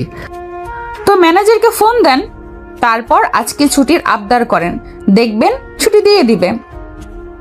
আচ্ছা দেখছি। ম্যানেজারকে ফোন দিলাম কিন্তু ছুটি দিল না, তাই আঙ্কেলকে ফোন দিলাম, উনি ছুটি দিয়ে দিলেন, তাও আবার 2 দিন। চলুন, 2 দিনের ছুটি পেয়ে গেছি। বাহ, বেশ ভালোই তো। এখন চলেন মার্কেটে যাই। আমি কিন্তু জানি না কোথায় কি পাওয়া যায়, আপনাকে নিয়ে যেতে হবে। সুপার শপে যাওয়া যাবে না, দাম বেশি নিয়ে নিবে। আচ্ছা ঠিক আছে। দুজনে ওনার গাড়িতে চলে আসি মার্কেটে। তারপর যা যা প্রয়োজনীয় আসবাবপত্র সব কিছু নিল। এগুলো নিয়ে যাব কিসে? গাড়ির পেছনে ফাঁকা আছে না, গাড়ির মধ্যে নিয়ে নিব। প্রয়োজন আছে অতিরিক্ত ভাড়া দিয়ে নিয়ে যাবার? একদিন আমার সাথে থাকতেই কিপটা হয়ে গেলেন তো। ওই না তো, বেশি কিছু হলে রিক্সা অথবা ভ্যান নিতাম। যেহেতু 2টা সোফা আর চেয়ার নিব, তখন আপনি ভ্যানে করে নিয়ে আসেন। এইসব ছোটখাটো জিনিস গাড়িতেই রাখা যাবে। চলেন ফার্নিচারের দোকানে। এত টাকা খরচ করার কি প্রয়োজন? এতদিন আপনার ওই জংলা বাসায় কেউ আসেনি, কিন্তু এখন যদি আসে তখন কোথায় বসতে দিবেন? ফ্লোরে? আচ্ছা চলুন তাহলে। তারপর ফার্নিচারের দোকানে এসে 2টা সোফা আর চেয়ার নিলাম। নওশিন চলে গেল বাসায়। আমি ভ্যানে করে সব নিয়ে এলাম, নামিয়ে ভ্যানওয়ালাকে টাকা দিতেই চলে যাই। পুরনোগুলো একটা রুমে রেখে দুজনে সব কিছু ঠিকঠাক করলাম। এই যে মশাই, এখন কেমন লাগে বাসাটা? বাসাটা সুন্দরভাবে পেইন্ট করলে আরো সুন্দর লাগবে। ধীরে ধীরে ডাক্তার, এত তাড়াহুড়ো করার কোনো প্রয়োজন নেই। রোগী যখন বলে ডাক্তার এমন ওষুধ দেন যেন তাড়াতাড়ি সেরে যায়, কিন্তু আপনারা কি বলেন? ধীরে ধীরে সুস্থ হয়ে উঠুন, তাড়াহুড়ো করা ভালো না। তা ঠিক আছে মশাই, যদি রোগীর অবস্থা খারাপ হয়ে যায় তখন কিন্তু আবার অপারেশনও করি, তাই না? বাসার অবস্থা ঠিক ওই রোগীর মতোই, রঙগুলো চটে গেছে, একদমই অবস্থা খারাপ, পেইন্ট করতে হবে। এখন এই সব কিছু করার প্রয়োজন নেই। বাসা রং করতে গেলে অনেক ঝামেলা, অনেক কিছু টানাটানি করা লাগবে, যা আমার সময় নেই আর আপনারও নেই। তাই আপাতত এটা স্কিপ করুন। যখন মনে হবে আমার কাছে সময় আছে তখন করব। আমার কথা শুনে মাথা নাড়ালো। বসুন, চা বানিয়ে নিয়ে আসি। নওশিন চলে গেল। আমি নতুন সোফায় বসে ফোন টিপতে লাগলাম। একটু পরে চা বানিয়ে নিয়ে এলো আর আমার দিকে একটা এগিয়ে দিল। আজকে সময়টা কিভাবে গেল বুঝতেই পারলাম না। কাজের মধ্যে থাকলে এমনভাবে সময় পার হয়ে যায়। এখন আবার কে ফোন দেয়? সারাদিন কারো খোঁজ ছিল না, এখন ফোন দিচ্ছে। দেখুন, আপনার কোনো শুভাকাঙ্ক্ষী আছে। ফোন নিয়ে রিসিভ করলো। আমি আমার মতো ফোন টিপছি, উনি কারোর সাথে কথা বলছে। কথা শুনে এটা বোঝা যাচ্ছে যে ওনার কোনো বান্ধবী হবে। ফোন রেখে দিয়ে বলল, গতকাল সবাই আমার সাথে কি খারাপ ব্যবহারটাই না করলো, এখন আসছে নাটক করতে। আপনারা কয় ভাই বোন? 3 ভাই বোন, আমি, তারপর আমার ছোট ভাই আর ছোট একটা বোন। আমার ভাই পাপার সাথে বিজনেস সামলাচ্ছে আর ছোট বোন এখনো পড়াশোনা করছে। যদিও ছোট ভাইয়ের পড়াশোনা এখনো শেষ হয়নি। ও, আমার মনে হয় আপনি আমার থেকে 5-6 বছরের বড় হবেন। আরে না, এত বছর হবে না, 3 থেকে 4 হতে পারে। ও, নওশিনের সাথে গল্প গুজব করেই সময় শেষ। রাতে যে যার মতো করে ঘুমিয়ে পড়ি। পরের দিন সকালে উনি গেলেন হাসপাতালে আর আমি এলাম কলেজে। গতকাল আসা হয়নি কেন? কলেজে এসে বন্ধুদের কাছে এলাম। গতকাল বাসায় ফিরতে ফিরতে দেরি হয়ে গেছিল, আবার ঘুম থেকে উঠতে গিয়ে অনেক দেরি, তাই আসিনি। ও, স্যার জিজ্ঞেস করছিল কেন আসোনি। ইনশাল্লাহ খুব সমস্যা না হলে আর মিস যাবে না। ওরা সব কি নিয়ে এত হাসাহাসি করছে? মায়াকে নিয়ে? মায়া কি যেন করেছে সেগুলো নিয়ে হাসাহাসি করছে। ও, আমি কিছু বললে বিশ্বাস করবি? বিশ্বাস করার মতো বললে অবশ্যই বিশ্বাস করব। তুই যদি এমন অদ্ভুত কথা বলিস যার কোনো ভিত্তি নেই, তাহলে কিভাবে বিশ্বাস করব? তাও তো একটা কথা, বিষয়টা নর্মাল নয়, তুই বিশ্বাস করবি না। আজকে সন্ধ্যায় আমার বাসায় আসিস, তাহলে বুঝতে পারবি কি হয়েছে। দেখ ভাই, প্যারানর্মাল হলে আমি নেই, বুঝে আছে, দিনে বিশ্বাস না করলেও রাতে কিন্তু করি। হা হা হা, আরে সেই রকম কিছু না। আর আমি থাকতে ভয় কিসের? বিষয়টা ভয় পাওয়ার না, বিষয়টি হচ্ছে আশ্চর্য থেকে আশ্চর্য হবার। আল্লাহ ভালো জানেন কি দেখাবি তুই। আচ্ছা ঠিক আছে, সন্ধ্যায় না হলে তোর বাসায় যাব, কিন্তু তুই আজকে কাজ যাবি না? কাজে গেলে কি তোকে সন্ধ্যায় ডাকতাম? আজকে আমার ছুটি আছে। দুজনে কথা বলতে বলতে ওই মেয়ে এলো, মানে ভাইস প্রিন্সিপালের মেয়ে যারা। আবার কি জন্য এদিকে আসছে আল্লাহ ভালো জানেন। এই মেয়েকে তোকে পছন্দ করতে শুরু করেছে, আমার মনে হচ্ছে সেটাই হবে। এদিকে ওদিকে দেখার সময় নেই, বাসায় পড়িয়াছে। সত্যি করে বলতো বিষয়টা কি? অপেক্ষা করো, আর নিজের চোখে না দেখলে বিশ্বাস হবে না, তাই তোকে বলে তোর সামনে হাসির পাত্র হবার কোনো ইচ্ছা নেই। তবে এমন কিছু দেখবি কল্পনাও করতে পারবি না। হাই, কেমন আছেন সবাই? আলহামদুলিল্লাহ ভালো, আপনার অবস্থা কি? আমার অবস্থা এই তো মোটামুটি। আপনার বন্ধু কি বোবা? কেমন কথা বলেন না? চোখে কি সমস্যা? কোনো দিকে দেখে না? আলহামদুলিল্লাহ ভালো, আপনার কি অবস্থা? আমার বন্ধু মেয়েদের মতো লাজুক স্বভাবের, মেয়েদের দেখলে লজ্জা পাই। কেন? এদিকে লজ্জা পাওয়ার কি আছে? লজ্জা না, ভয় পাই। শুনেন কেন ভয় পাই? যখন আমরা ক্লাস 9-এ তখন একজনকে পছন্দ হয় আর প্রপোজ করে, কিন্তু ওই মেয়ে আমার বন্ধুকে এমন মারে যে মেয়েদেরকে দেখে ভয় পাওয়া শুরু করে। তাহলে এই ব্যাপার। জি, এর জন্য মেয়েদের থেকে 10 হাত দূরে। তখন তো অনেক ছোট ছিল, কিন্তু এখন তো বড় হচ্ছে, তাই না? এখন কি জন্য ভয় পাচ্ছে? এখন টাকা নেই, বাইক নেই, তার জন্য ভয় পাচ্ছে। এগুলো ছাড়া কি প্রেম হয় না? অবশ্য হয় না, এগুলো ছাড়া দুদিনও রিলেশন টিকবে না। আর মেয়েদের ভয় পাওয়ার শুধু একটা কারণ না, আরো অনেক কারণ আছে যেগুলো সবাইকে বলা যাবে না, ওইগুলো ব্যক্তিগত। না না, আপনি যা ভাবছেন সেগুলো না, অন্য দিক থেকে। তাই বলেন, আমার কত কিছু ভাবতে শুরু করেছিলাম। আমার বন্ধুকে কি পছন্দ করতে শুরু করেছেন? না আসলে বাসায় পড়িয়াছে, এদিকে ওদিকে দেখার সময় নেই। মানে আমি বুঝতে পারছি না ও কি বলছে। আসার পর থেকে এমন ভুলভাল বলছে। আবার সন্ধ্যায় আমাকে ওর বাসায় ডাকলো, দেখি কি আছে, তারপর আপনাকে না হয় আগামীকাল বলবো। আপনার বাসায় কি কোনো প্যারানর্মাল কিছু ঘটে? দেখুন, এগুলো দেখার আমার অনেক দিনের ইচ্ছা।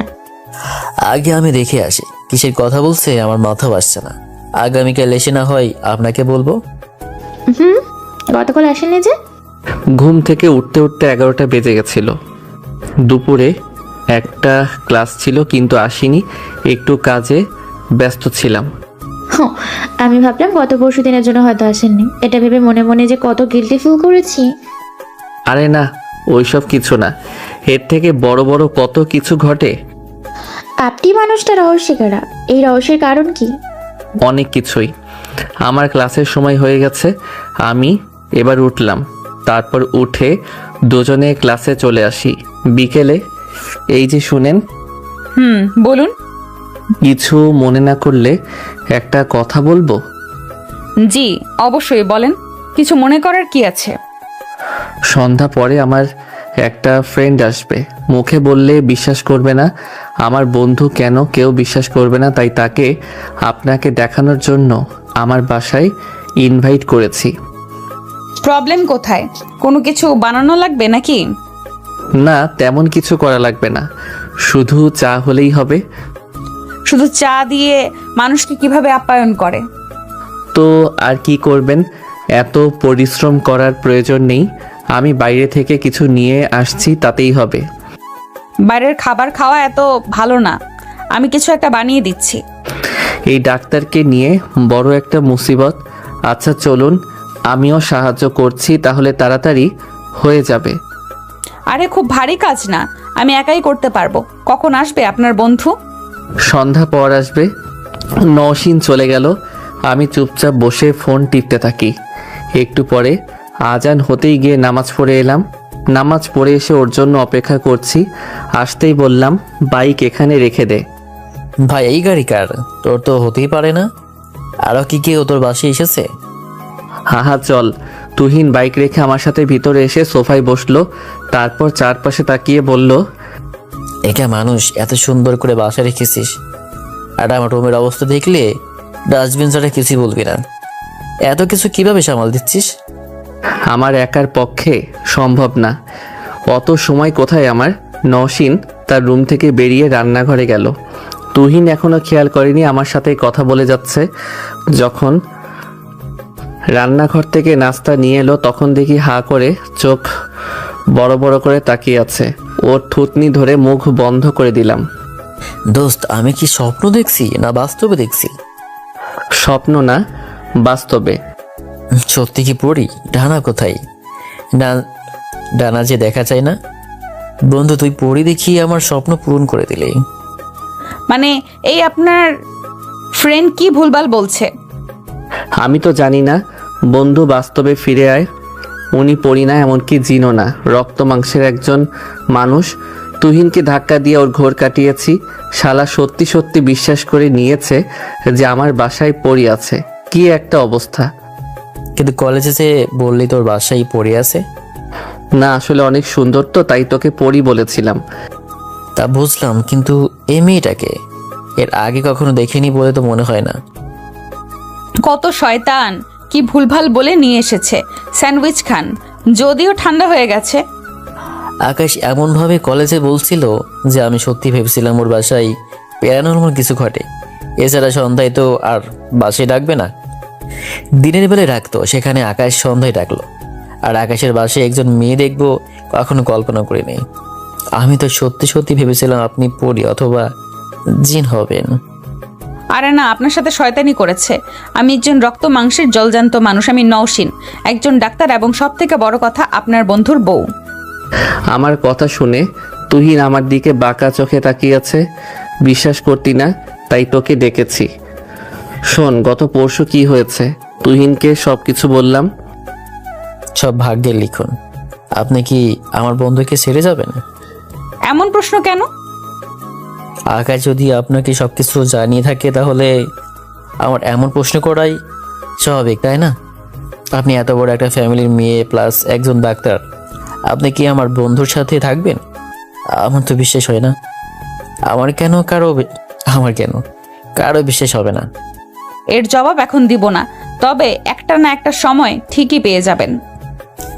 জি, আপনি রান্না পারেন? দেখেন, যেমন পেরেছি বানিয়েছি। অনেক দিন রান্না করা হয় না, তাই হয়তো একটু এইদিকে ওইদিকে হয়ে যাবে। অল্প স্বল্প রান্না পারি। হারে না, সমস্যা হয়নি। কেন মিথ্যা বলেন? একটু লবণ বেশি হয়ে গেছে, মানিয়ে নেন, কিছু করার নেই।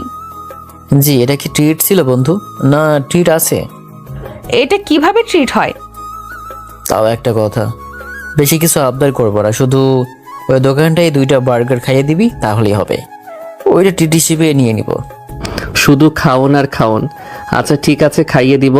তুহিন আর কিছুক্ষণ থেকে গল্প গুজব করে চলে গেল। তুহিন যেতেই, এমন ভাবে কেউ বলে ভয় পেয়ে যাবে না? বলার মতো আর কেউ নেই। একজন ছিল, বলে দিয়েছি। আপনি প্রতিদিন রোগী দেখেন? গাইনের ডাক্তার, সব মেয়ে পেশেন্ট।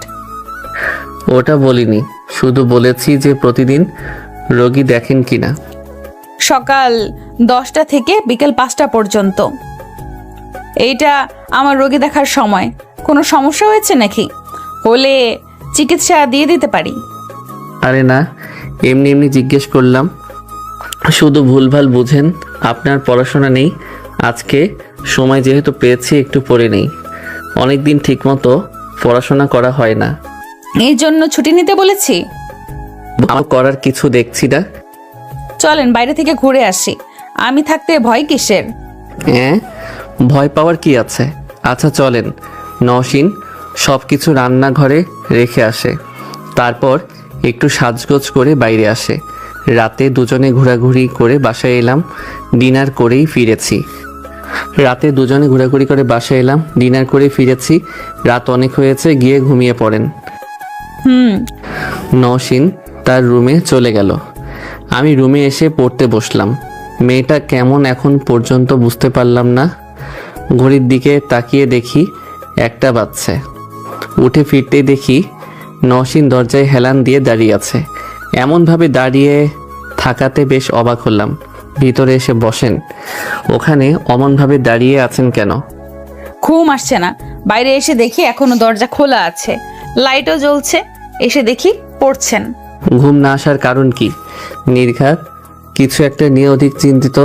না শক্ত বিছানা তাই ঘুম আসছে না, না এসি নেই তাই চোখে ঘুম নেই? সব সমস্যাই একসাথে। কিছু করার নেই, আমার বিছানাটা একটু নরম আছে। তাহলে আপনি এখানে ঘুমান। এসির কথা বলে লজ্জায় ফেলবেন না, মাফ করবেন। ধন্যবাদ। নওশিন এসে আমার বিছানায় শুয়ে গেল। আমি আবার পড়তে শুরু করি। আধা ঘন্টা পর চেয়ার ছেড়ে উঠে দেখি এখনো জেগে আছে আর আমার দিকে তাকিয়ে আছে। কিছু বুঝলাম না। ওনার কি হয়েছে? বাসার টেনশন কি ওনাকে গ্রাস করেছে? কি ব্যাপার আপনার চোখে আজকে ঘুম নেই? সমস্যাটা যে কি বুঝবো কিভাবে? যান গিয়ে ঘুমিয়ে পড়েন। মাথা নাড়িয়ে চলে এলাম পাশের রুমে।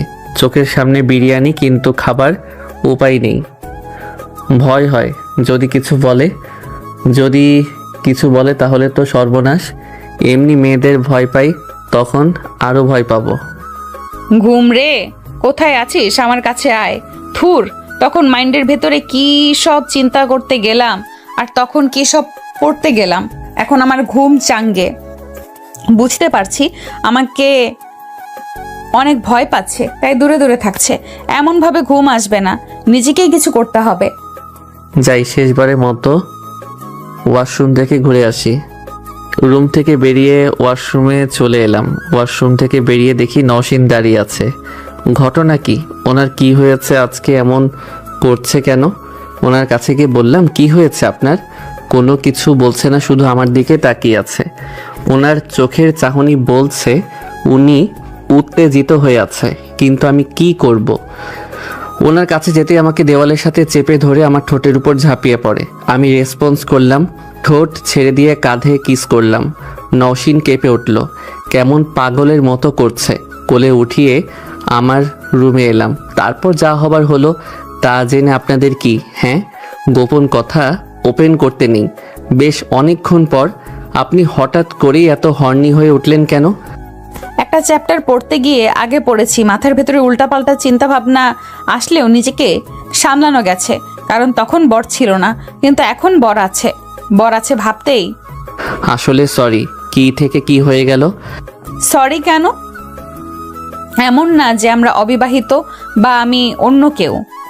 এখানে তো কারোর অমত ছিল না, আমার মর্জি মতোই সবকিছু হয়েছে। আমার আর কিছু বলার নেই। দুজনের শরীরে কোনো পোশাক নেই, শুধু শরীরের উপর একটা চাদর। ওনাকে জড়িয়ে ধরে আছি। ধুর মিয়ারা, কি হয়েছে না হয়েছে জানতে চেয়ে লজ্জায় পড়বেন না? কতবার কি হয়েছে এগুলো গোপন কথা ওপেন করতে নেই। সকালে উঠে উজু করে নামাজ পড়ে এসে পড়তে বসলাম। নওশিন এখনো শুয়ে আছে। আমি পড়তে পড়তেই উঠে গেছে। এসে হাত সরিয়ে দুই দিকে পা করে কোলে বসে ঠোঁটের উপর চুমু দিল। তারপর গলা জড়িয়ে কাঁধে মাথা রাখলো। আমি আমার মতো পড়তে থাকলাম। একটু পরপর ঠোঁটের উপর চুমু দিচ্ছে আর কাঁধে মাথা রাখছে। এত পড়াশোনা করেন আপনি? ক্লাসের second boy, first boy Tuhin. বাহ, ভালোই তো। আচ্ছা শোনেন না, আপনি ওই জব ছেড়ে দেন, আপনি শুধু পড়াশোনা করেন। আমি যা পাই তা দিয়ে আপনার আমার খরচ হয়ে যাবে, এবং মাস শেষে কিছু জমাও থাকবে। বউয়ের টাকায় পড়াশোনা করব? বউয়ের খরচে চলবো? তো কি হয়েছে, আপনি ভালোভাবে পড়াশোনা করেন তাহলেই হবে।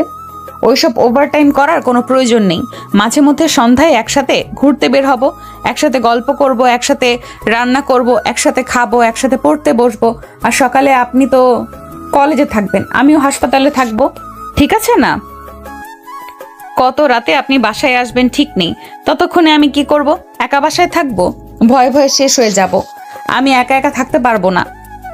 সব কিছু ঠিক আছে, কিন্তু না, কোনো কিন্তু না, যেটা বললাম সেটাই।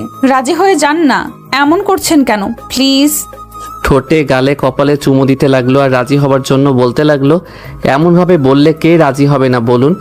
আচ্ছা ঠিক আছে, আমি ফোন দিয়ে বারণ করে দিব। সকাল সকাল আবার গোসল করার ইচ্ছা জেগেছে। সমস্যা কোথায়? তাই না, কিন্তু এখন আমি পড়ছি।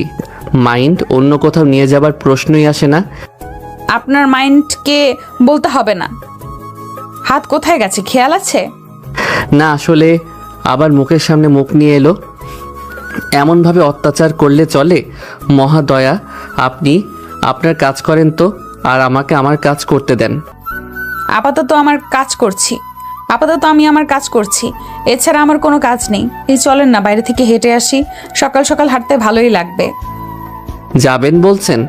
আচ্ছা চলেন তাহলে, উঠেন, যান, চোখ মুখ ধুয়ে আসেন।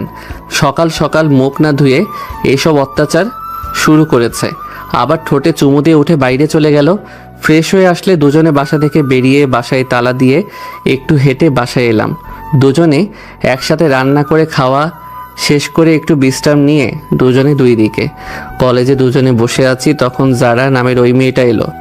এই যে ওনার বাসায় গিয়ে আপনি কি দেখেছেন? সত্যি কি প্যারানর্মাল কিছু ঘটেছিল?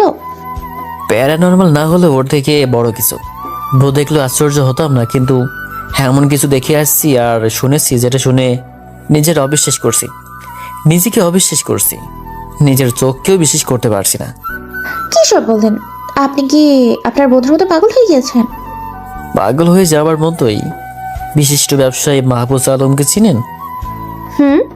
ওনাকে না চেনার কি আছে? ওনার বড় মেয়ে ডাক্তার নওশিনের বউ। What are you kidding me? জানতো, আমিও বিশ্বাস করতাম না, তাই তো আমাকে তার বাসায় নিয়ে গেছিল।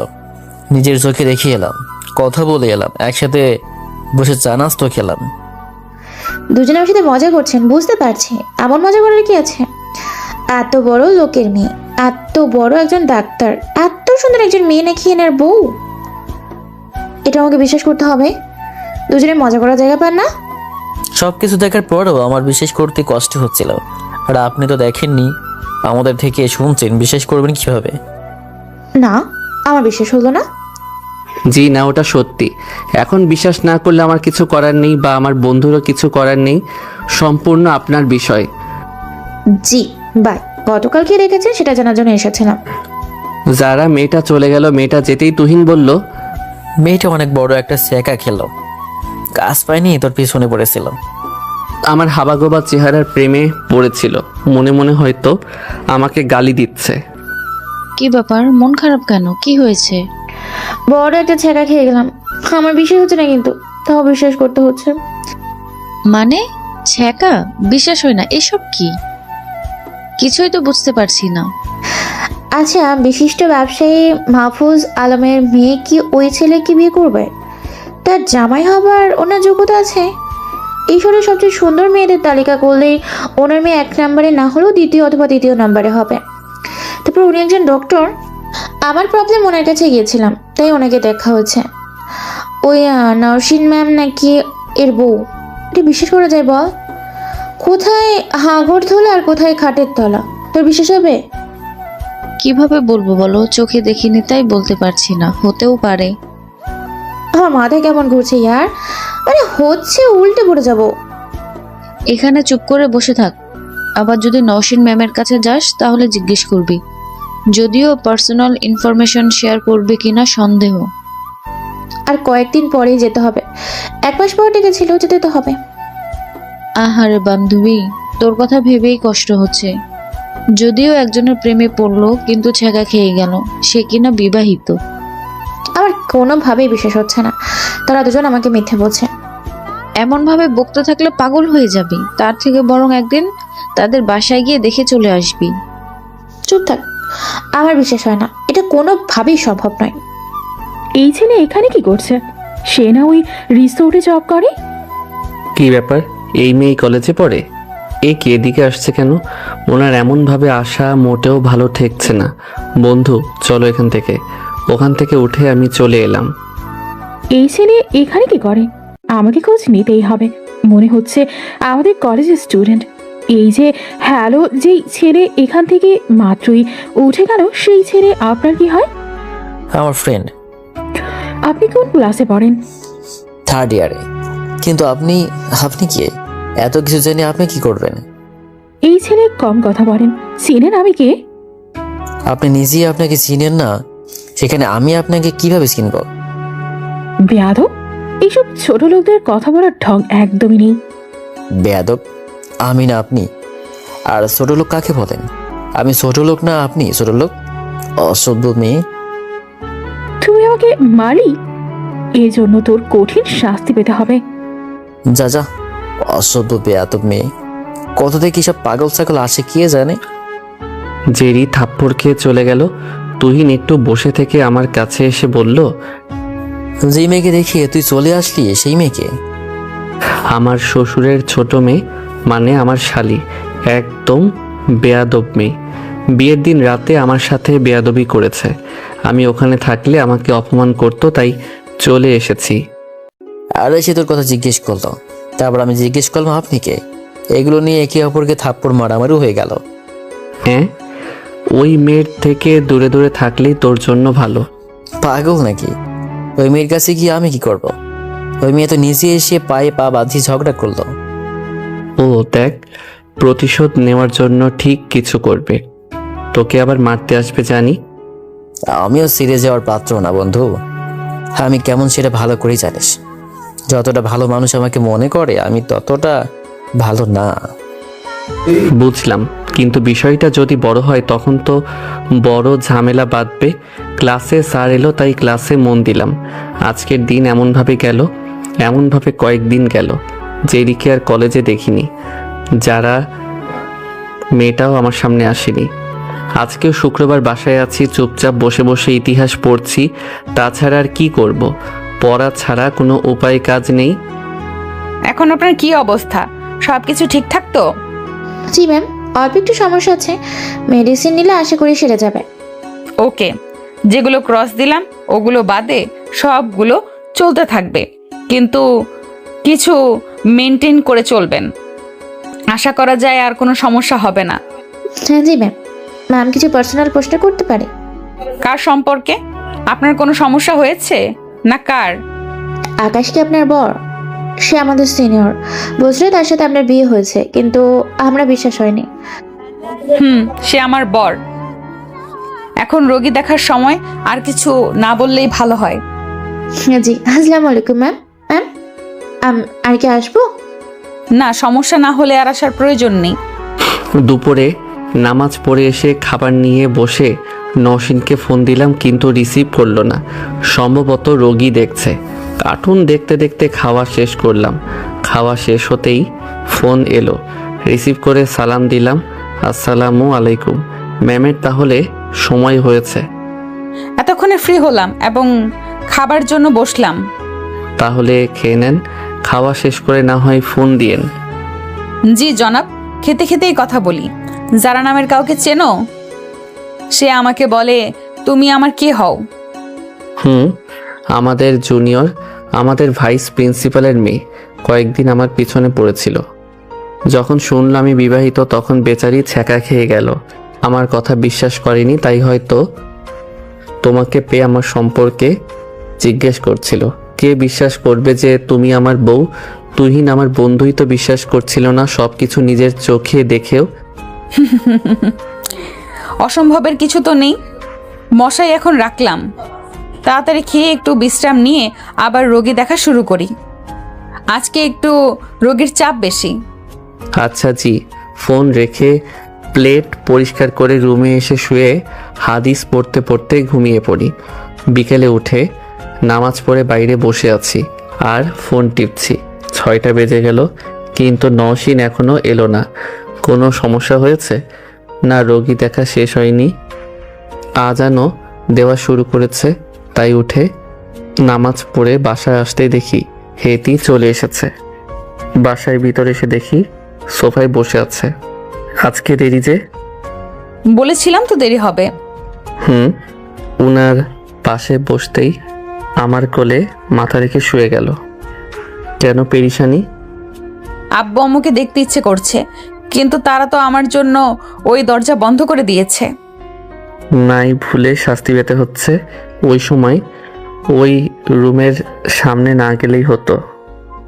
তুমি না গেলেও অন্য কেউ তো যেত, তাই না? তারা প্ল্যান করে রেখেছিল আমার বিয়ে ভাঙার। তুমি না গিয়ে অন্য কেউ হলে সেই কোরবানি হয়ে যেত। তবে সব মিলিয়ে আলহামদুলিল্লাহ। নওশিনের মুখের দিকে তাকিয়ে বললাম, এত শুক্রিয়া আদায় করছো যে? তোমার মতো একটা বর পেয়েছি, আমি তো বলবো আমি অনেক ভাগ্যবান। ভাগ্যবান কেন? না আছে টাকা পয়সা, না আছে বাড়ি গাড়ি, না আছে সরকারি চাকরি, না আছে কোনো চাকরি, না আছে সুন্দর চেহারা। ওই তুমি দেখতে অসুন্দর।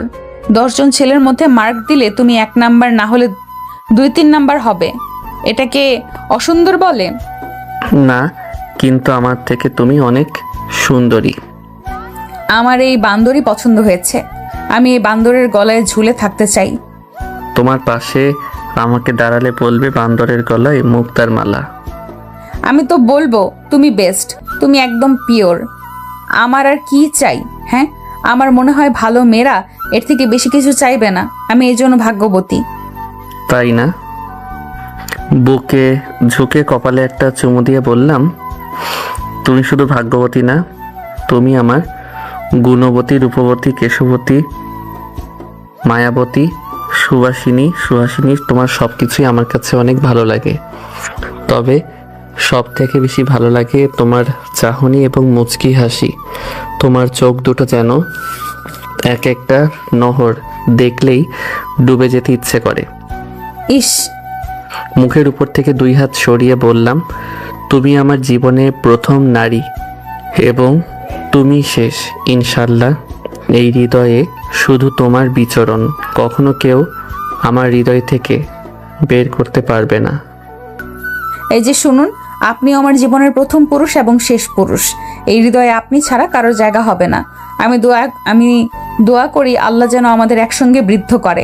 আমি দোয়া করি যেন কখনো যেন আলাদা না করে, সারা জীবন যেন এইভাবেই থাকার তৌফিক দান করে। আমিন। মনে পড়েছে বলবো করে বলা হচ্ছে না। মিসেস, আপনি নামাজ পড়েন না কেন? মাঝে মধ্যে পড়া হয়, মাঝে মধ্যে বাচ্চে পড়েছে আর পড়া হয়নি। তুমি নামাজ পড়ো? আমি তো মনে করেছিলাম তুমি কখনো নামাজ পড়নি। আম্মু নামাজ পড়ে তার দেখা দেখি শিখা। আম্মু আর আমি ছাড়া আমাদের বাসায় কেউ ঠিকমতো অত নামাজ পড়ে না। আমিও ঠিকমতো নামাজ পড়ি না। হাইস্কা থাইকা আরেকটা দায়িত্ব বর্ধিত হলো, ঠিক মতো নামাজ পড়তে বলা এবং মনে করিয়ে দেওয়া, আর না গেলে কান ধরে টানতে টানতে নামাজ পড়ার জন্য নিয়ে আসা। জি জনাব, আপনি যা বলবেন এমনভাবে কি শুধু প্রেম করবেন, না রান্না বান্না কিছু করা লাগবে? প্রেম করে তো পেট ভর্তি হবে না। উঠতে যাবে তখন চেপে ধরলাম। প্রেম করে কি পেট ভরে? প্রেম করলে মন ভরে, ভালোবাসা বাড়ে, একে অপরের প্রতি মোহব্বত বাড়ে, সম্মান বাড়ে, শ্রদ্ধা বাড়ে, দায়বদ্ধতা বাড়ে। আমাকে এখন ছাড়বা? রান্না করতে হবে না? তা হবে, কিন্তু এত তাড়া কিসের জন্য? সবজি মাছ দুপুরে রান্না করাই আছে, শুধু ভাত রান্না করতে হবে। ওটা রান্না করতে কতক্ষণ শুনি? আমি ভাবছিলাম হয়তো সব কিছু রান্না করা লাগবে, তাহলে এমনভাবেই চুপচাপ শুয়ে থাকি। নওশিন শুয়ে থাকলো, আমি ফোন নিয়ে ফেসবুকে ঢুকলাম। আমার ফোন না, নওশিনের ফোন। এটা ওনার আইডি না পেজ। 15,000 ফলোয়ার। আইডির ভিতরে ঢুকে দেখি সব কিছু কমপ্লিট। এমনভাবে কি দেখো? এটা তোমার ফেসবুক আইডি না পেজ? তাই তো বলি, সব সময় এত টুং টুং করতে থাকে কেন? জি, এই জন্যই টুং টুং করতে থাকে। অনুমতি দিলে মেসেঞ্জারে ঢুকবো? অনুমতি দেওয়া যায়, কিন্তু দয়া করে কোনো মেয়ের আইডিতে ঢুকো না।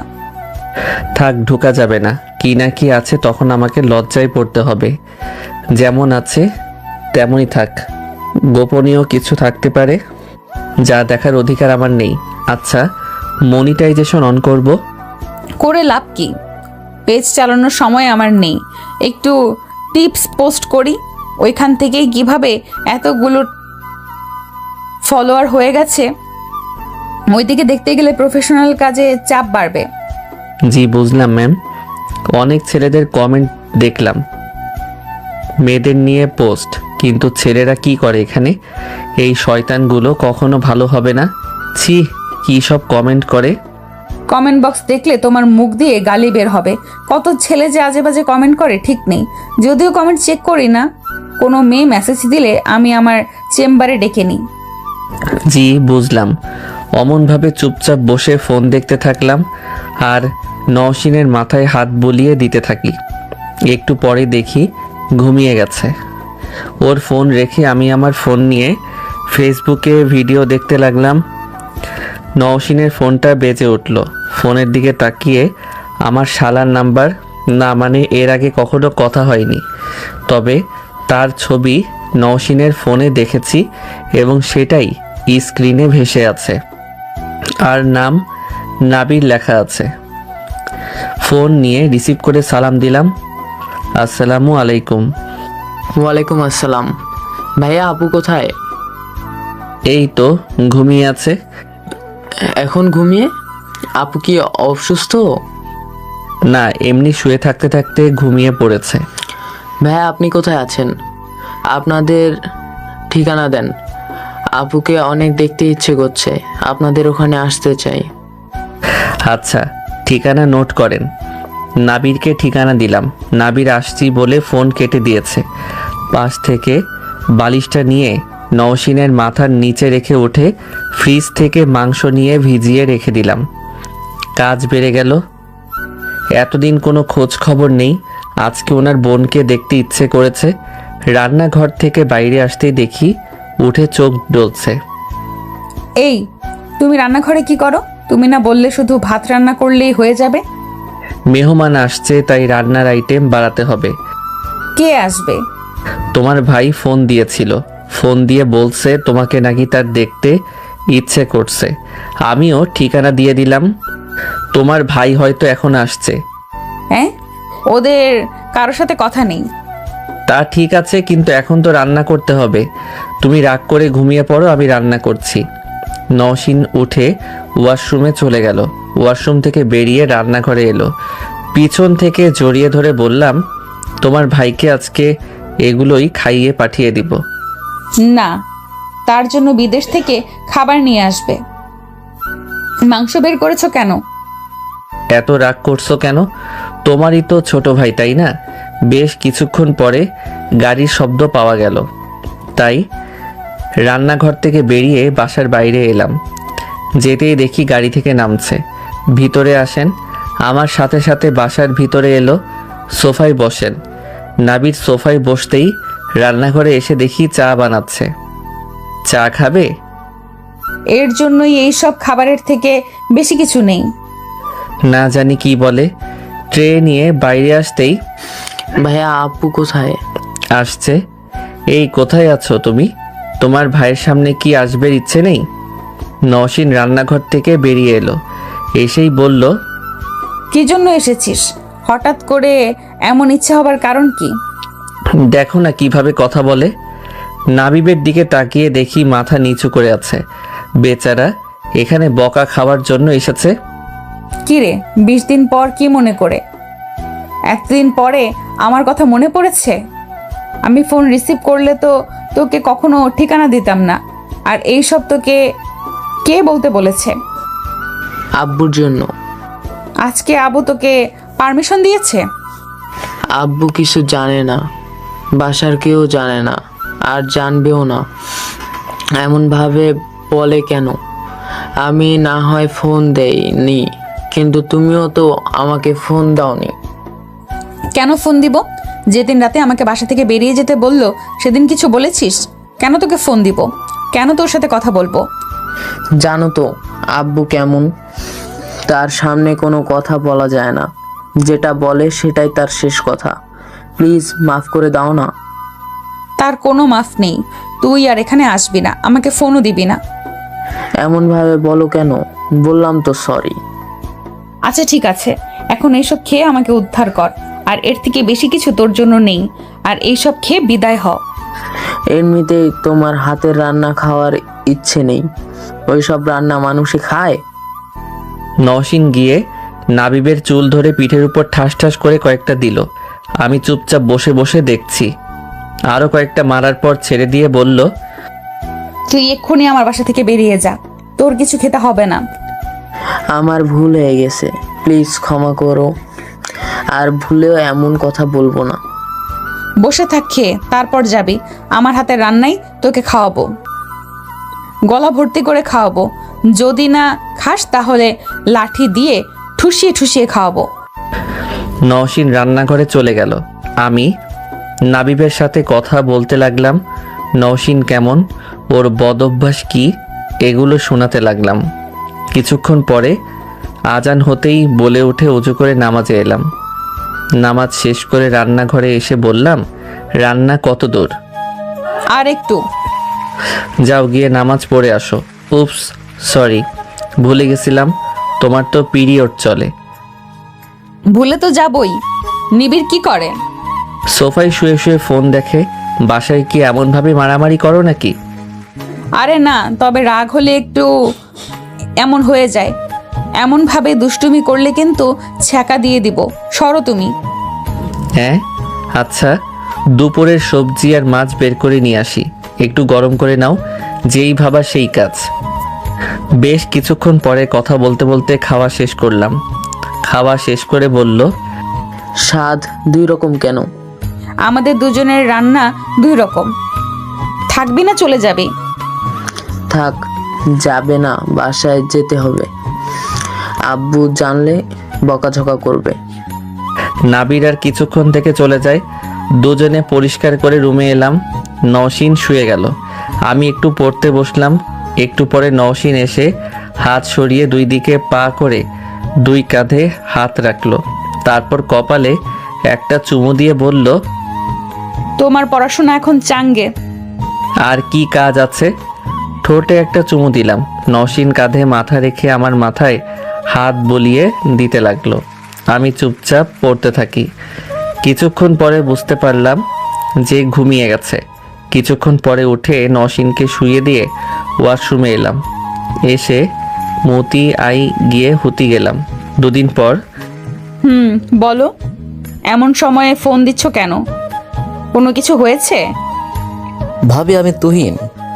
আকাশ কোথায়? ভাবি আমরা আপনার হাসপাতালের জরুরি বিভাগে। আকাশ কি ইমার্জেন্সিতে। হোয়াট? কেন? আকাশের কি হয়েছে? হাসপাতালে কেন? আমরা দুজনে বসেছিলাম, হঠাৎ করে আপনার ছোট বোন কয়েকজন ছেলে নিয়ে এসে আকাশকে মারতে অর্ডার দেয়। তাকে এলো পাথারি মারতে শুরু করে। আমি বাধা দিতে গেলে আমাকেও মারে। একজন মাথায় আঘাত করে, যার কারণে জ্ঞান হারিয়ে যায়। আমি আর আমার এক বন্ধু ওকে হাসপাতালে নিয়ে এসে আপনাকে ফোন দেয়। আপনাকে ফোন দিলাম। আমরা 15 নম্বর রুমের সামনে আছি। নওশিন আর কিছু বলল না। ফোন কেটে রোগী রেখে তার সেক্রেটারিকে সবাই বসতে বলে চলে আসি ইমার্জেন্সিতে। নওশিন কিছু না বলে ইমার্জেন্সিতে ঢুকে গেল। নৌশিন, আপনি এখানে কেন? ডাক্তার কি অবস্থা? ভালোভাবে দেখেন। আমিও দেখছি। গ্লাভস আর মাস্ক কোথায়? আমি দেখছি কয়েক জায়গা কেটে গেছে আর মাথায় আঘাত পাওয়ার জন্য জ্ঞান হারিয়েছে, এর বেশি কিছু না। আপনি এত অস্থির হচ্ছেন কেন? কি হন উনি? আমার বর হয়। নার্স, আমাকে গ্লাভস আর মাস্ক এনে দাও। আর কোনো সমস্যা নেই, ক্ষত পরিষ্কার করে দিয়েছি, মেডিসিনও লাগানো হয়েছে। একটু পরেই জ্ঞান ফিরে আসবে। মনে হচ্ছে কেউ ওনাকে মেরেছে। সেটাই শুনলাম, ওর বন্ধুরা তাই বলল। তাহলে সেদিন যা শুনছিলাম সত্যি? এনার সাথেই তাহলে আপনার বিয়ে হয়েছে? জি, এখানেই থাক এমন ভাবে। জ্ঞান ফিরলে বাসায় নিয়ে চলে যাব। জি, আমি কিছু ওষুধ লিখে দিচ্ছি, এগুলো খাওয়াবেন, তাহলে তাড়াতাড়ি সুস্থ হয়ে যাবে। আমি তাহলে গেলাম। জি, আজকে আর রোগী দেখা হলো না। ফোন দিয়ে বারণ করে দিই। হ্যালো সবাইকে জানিয়ে দেন, দুপুরের পরে রোগী দেখব। রুমের ভেতর যে আছে তাকে বসে থাকতে বলেন। কিছুক্ষণ পরে আমি আসছি। আগে আসলে আগেই রোগী দেখব। বেশ কিছুক্ষণ পরে তুহিন ভিতরে আসে। ভিতরে ঢুকতেই নওশিন বলে, কোনো কারণ ছাড়াই এমন করলো? জি, আমরা বসেছিলাম তখন আপনার ছোট বোন এসে কোনো কিছু না বলেই মারতে লাগলো। আকাশ বলছিল আপনার বোন তাকে পছন্দ করে না। আপনাদের যেদিন বিয়ে হয় সেদিন ওর মুখে ড্রিঙ্কস ছুঁড়ে মেরেছিল এবং লাথিতে ফেলেও দিয়েছিল। আপনার বোনের একটাই কথা, আকাশকে তার পছন্দ না। আপনি কিছুক্ষণ এখানে বসে থাকতে পারবেন? আমি একটু এক জায়গায় যাব। জি পারবো। নওশিন আমার হাত ছেড়ে উঠে চলে গেল। কোথায় গেল বলে গেল না। বেশ কিছুক্ষণ পরে, কি মনে করে এসেছো? তোমাকে না বলছি তুমি আমার সামনে আসবে না? আমার অপরাধ কি পাপা? তোমার পছন্দের ছেলেকে বিয়ে করতে না চাওয়া কি আমার অপরাধ? এর থেকে বেশি কিছু তো আমি করিনি। সেদিন কিভাবে কি হয়েছে বলতে পারবো না। না আমার কোনো দোষ ছিল না, না ওই ছেলের। তুমি রাগ করে ওই ছেলের সাথে আমার বিয়ে দিয়ে দিলে। পাপা, মানুষ রাগ করে কোনো ডিসিশন নিলে নাকি ভুল হয়, কিন্তু তোমার এই ডিসিশনে কোনো ভুল ছিল না। আমি আকাশকে হাজব্যান্ড হিসেবে পেয়ে গর্বিত। আমি ভাগ্যবান, তাই ওর মতো ছেলেকে বর হিসেবে পেয়েছি। আমি তার সাথে ভালো আছি এবং সুখেই আছি। আচ্ছা পাপা, আমি কি তোমার কখনো অবাধ্য হয়েছি? আমার ইচ্ছে না থাকা সত্ত্বেও তুমি বিয়ে দিতে চাইলে। 50 আমি রাজি হয়ে বিয়ে করতে গেলাম, আর এখন একটা অ্যাক্সিডেন্ট হয়ে গেল। কি বলবা পরিষ্কার করে বলো। ঘুরিয়ে ফিরিয়ে কথা বলা পছন্দ করি না, সেটা ভালো করে জানো। পাপা, তোমার ছোট মেয়েকে কি একটু বারণ করে দিবা? বলে দিবা যেন আমাদের সুখের জীবনে দুঃখ না দেয়, আমাদের যেন বিরক্ত না করে। প্লিজ বাবা, বলে দিবা, তোমার কাছে হাত জোর করছি। মানে তুমি কি বলতে চাইছো? তোমার কথা আমি কিছুই বুঝলাম না। জেরি আবার কি করলো? লোকজন ভাড়া করে আমার হাজবেন্ডকে মেরে রক্তাক্ত করেছে, মেরে মাথা ফাটিয়ে দিয়েছে। এখন হাসপাতালে ভর্তি আছে। পাপা, আমার হাজবেন্ডকে তার পছন্দ হয়নি বলে এমনভাবে মারবে? আমার তো তাকে পছন্দ হয়েছে। তুমি তো তার সাথে আমার বিয়ে দিয়েছো, ওর সাথে নয়। তাহলে এখানে ওর পছন্দ অপছন্দের কি আছে পাপা? পাপা কেন আমার হাজবেন্ডকে মারলো? কি ক্ষতি করেছে সে? তাকে কি হুমকি দিয়েছে? তাকে কি হুমকি ধামকি দিয়েছে? তোমাদের কাউকে কিছু বলেছে? তোমাদের থেকে কিছু চেয়েছে? তাহলে কেন এমন করলো বলতে পারো পাপা? তুমি যা বলছো তাই তো আমি করেছি, কোনো প্রতিবাদ করিনি। তোমার ডিসিশন মেনে নিয়েছি, তারপরেও কেন এমন করলো পাপা? পাপা প্লিজ, জেরিকে বারণ করে দিও। তোমার কাছে আমার রিকোয়েস্ট থাকলো। নওশিন এগুলো বলে ওর বাবার অফিস থেকে বের হতেই দেখে নাবির আসছে। আপু কি হয়েছে, কান্না করছো কেন? তুমি অফিসে এখন এসেছিলে? নওশিন কোনো উত্তর না দিয়ে চলে আসে। নাবির ওর বাবার কেবিনে গিয়ে দেখে চুপচাপ বসে আছে। ফেসে রাগের ছাপ স্পষ্ট বোঝা যাচ্ছে। এমন রেগে থাকতে দেখে নাবির ভয় পেয়ে যায়। আব্বু, আপু কি জন্য এসেছিল? এমন ভাবে কান্না করতে করতে গেল কেন? কি হয়েছে? জেরিকে কলেজ থেকে নিয়ে বাসায় আসো। আমি বাসায় গেলাম। কি হয়েছে? তোমাকে কি বললাম শুনতে পাওনি? তোমাকে যেটা বললাম তুমি সেটা করো। বেশি কথা বলা পছন্দ করি না, তুমি জানো। নাবিবের দ্বিতীয় কথা বলার সাহস হলো না। নাবির অফিস থেকে বেরিয়ে যায় আর উনিও বাসার উদ্দেশ্যে রওনা দেয়। তোর জ্ঞান ফিরেছে? হাসপাতাল কে নিয়ে এলো? আমি আর টুয়েল চলে গেছে। ভাবি আমাকে এখানে থাকতে বলি, কোথায় যে গেল কিছু বলে গেল না। বললো আমি যেন একটু এখানে থাকি। কোথায় যেতে পারে? বন্ধু, তোর ভাগ্য দেখে আমার হিংসা হচ্ছে। তুই বলতি আল্লাহ তোকে সব দিক থেকেই পঙ্গু করে রেখেছে, সব দিক থেকে তোর ভাগ্য খারাপ। কিন্তু আমার কাছে কি মনে হয় জানিস, তোকে আল্লাহ সেরকম করে রেখেছিলেন এমন কিছু দিবে বলে। তুই অনেক ভাগ্যবান। ভাবি যতক্ষণ এখানে ছিল ততক্ষণ তোর হাত ধরে বসে চোখের পানি ফেলছিল। ভাবির সেদিনের কথা বিশ্বাস না হলেও আজকে বিশ্বাস করছি। আমি ভেবেছিলাম সে অহংকারী হবে, তোর সাথে খারাপ ব্যবহার করবে, তোর সাথে থাকবে না, কিন্তু সবকিছু কেমন যেন উল্টোপাল্টা।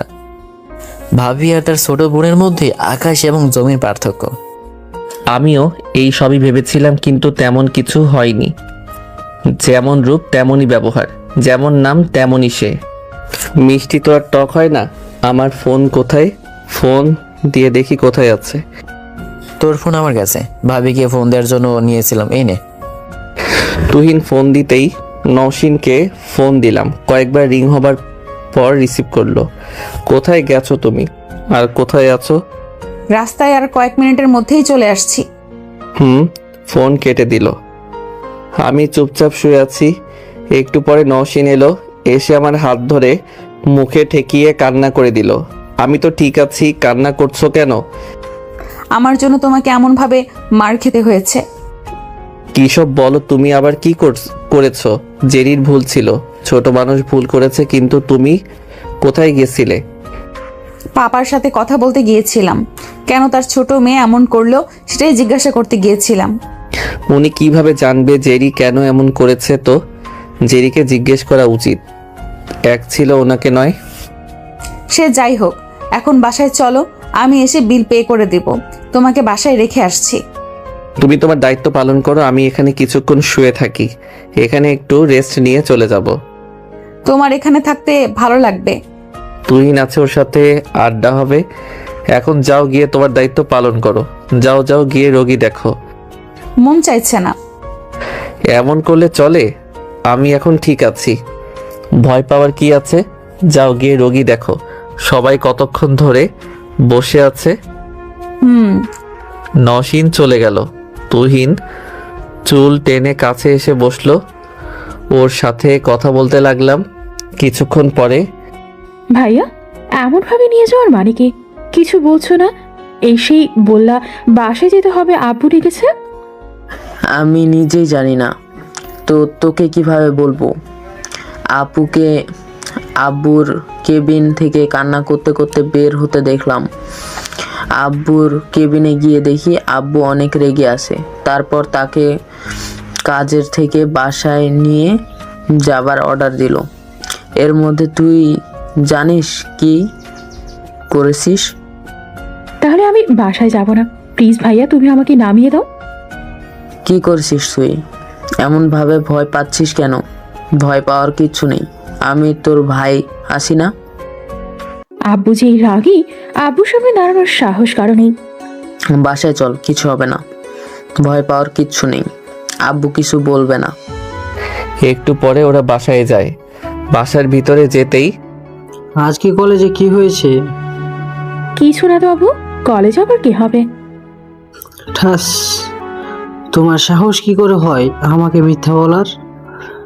তোমার বড় বোনের হাজবেন্ডকে কেন লোক দিয়ে মারিয়েছো? সে তোমার কি করেছে? কেন সে আকতি মিনতি করে গেল যেন তোমাকে আমি বারণ করে দিই? কেন আমি তার সামনে অপরাধীর মতো চুপচাপ ছিলাম? তার কথা শুনে নিজেকে অত্যাচারী, নিষ্ঠুর মনে হচ্ছিল। কেন নিজের মেয়ের সামনে এমনভাবে মাথা নিচু করে থাকতে হলো? আমার ভুল হয়ে গেছে। ঠাস ঠাস, ভুল? এটা কেমন ভুল? তোমার পছন্দ অপছন্দের এখানে কি আসে যায়? তোমার সাথে তো তার বিয়ে দেয়নি। তোমার কাউকে পছন্দ হয়নি বলে তুমি তাকে লোক দিয়ে মারবে? আর এমন হবে না, আমার ভুল হয়ে গেছে। আর এমন কিছু শুনলে তোমাকে নিজের হাতে খুন করব। এইবারের মতো তোমাকে মাফ করে দিলাম। দুপুরের দিকে নওশিন এলো। এখন বাসায় চলে যাব, তুমি একেবারে বিকেলে আসো। আজকে আসতে দেরি হবে, বুঝতে পারছি। তা একটু দেরি হবে, চলো তোমাকে রেখে আসছি। না, তুমি বিশ্রাম নিয়ে খেয়ে নাও, না হলে খাবার সময় পাবে না। আমি আর তুহিন চলে যাচ্ছি। আচ্ছা, এই যে সাবধানে বাসায় পৌঁছে দিবেন। আচ্ছা ভাবি, চিন্তা করার কোনো প্রয়োজন নেই। আপনাদের আদরের বরকে সাবধানতার সাথে পৌঁছে দিব। চুপ কর হারামি। হাসপাতাল থেকে 3 জনে বেরিয়ে এলো। এসে একটা রেস্টুরেন্টে খেয়ে নিলাম। এবার তুমি যাও, গিয়ে একটু বিশ্রাম নাও। নওশিন মাথা নাড়িয়ে চলে গেল।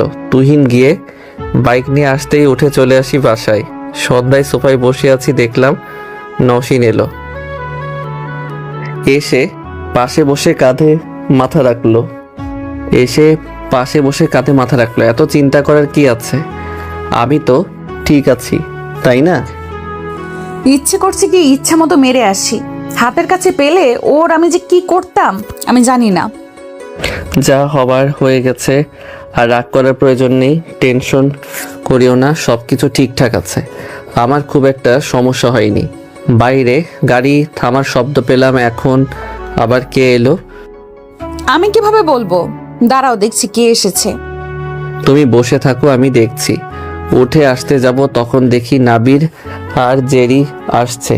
আবার সোফায় এসে বসলাম। কে এলো? মেহমান এসেছে বলতে বলতে ওরা ভিতরে এলো। নওশীন জেরিকে দেখেই তো তেলে বেগুনে জ্বলে উঠেছে। আপু আর কিছু বলিও না, আব্বু অনেক মেরেছে। এখন তুমি যদি কিছু বলো তাহলে বেচারি হয়তো অসুস্থ হয়ে যাবে।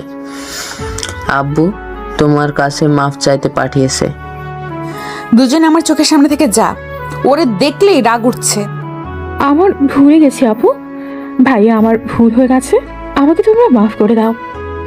আমি কিছু মনে করিনি, ছোট মানুষ, এমন ভুল হতেই পারে, মাফ করে দিয়েছি। মাফ করে দিয়েছি মানে? ওর কোনো মাফ নেই। হয়েছে, এবারের মতো মাফ করে দাও। ছোট মানুষ, ভুল করে ফেলেছে, মাফ করে দাও। ওদের এমনভাবে দাঁড় করিয়ে রাখবা? দুজনে বসো। দুজনে বসেন। আমার কথা শুনে দুজনে বসতে যাবা, তখন নওশীন বাধা দিল। আমি নওশীনকে ধরে বললাম দুজনে বসেন। নওশীনকে ধরে আমার পাশে বসিয়ে বললাম, আপনাকে আপনার আপু মাফ করে দিবে, এখন রেগে আছে, বুঝতেই পারছেন।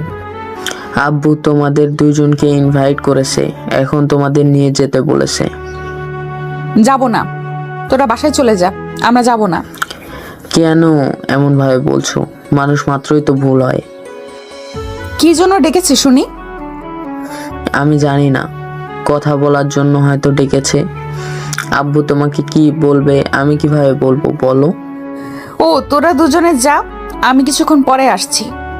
তোমাদের সাথে নিয়ে যেতে বলেছে। আচ্ছা দুজনে রেডি হয়ে আসো, আমরা অপেক্ষা করছি। আরে যাও না। নওশীনকে ধরে টেনে রুমে এলাম। রাগ না, রেডি হয়ে নাও। কি বলছে শুনবা? এর থেকে তো বেশি কিছু না। দরজা আটকে দিয়ে বললাম, চেঞ্জ করে নাও। আমার কথা শুনে আমার দিকে আর চোখে তাকিয়ে আছে। আচ্ছা চলে যাচ্ছি। আসতে যাব তখন ধরে বিছানায় বসিয়ে চেঞ্জ করে নিল। আমি কি করব দেখা ছাড়া? আমি শুধু চেঞ্জ করে শার্ট পরে নিলাম আর স্যান্ডেল বের করে পরলাম। এই ট্রাউজার পরে যাবা? এই চেঞ্জ করো, চেঞ্জ করে তাড়াতাড়ি আসো। হ্যাঁ, এটাই সমস্যা। কি সমস্যা কি, তাই না? আচ্ছা চেঞ্জ করছি। প্যান্ট চেঞ্জ করে বেরিয়ে এলাম। তারপর বাসা থেকে বেরিয়ে ওরা ওদের গাড়িতে, আর নওশীন আর আমি নওশীনের গাড়িতে উঠে চলে আসি নওশীনদের বাসায়।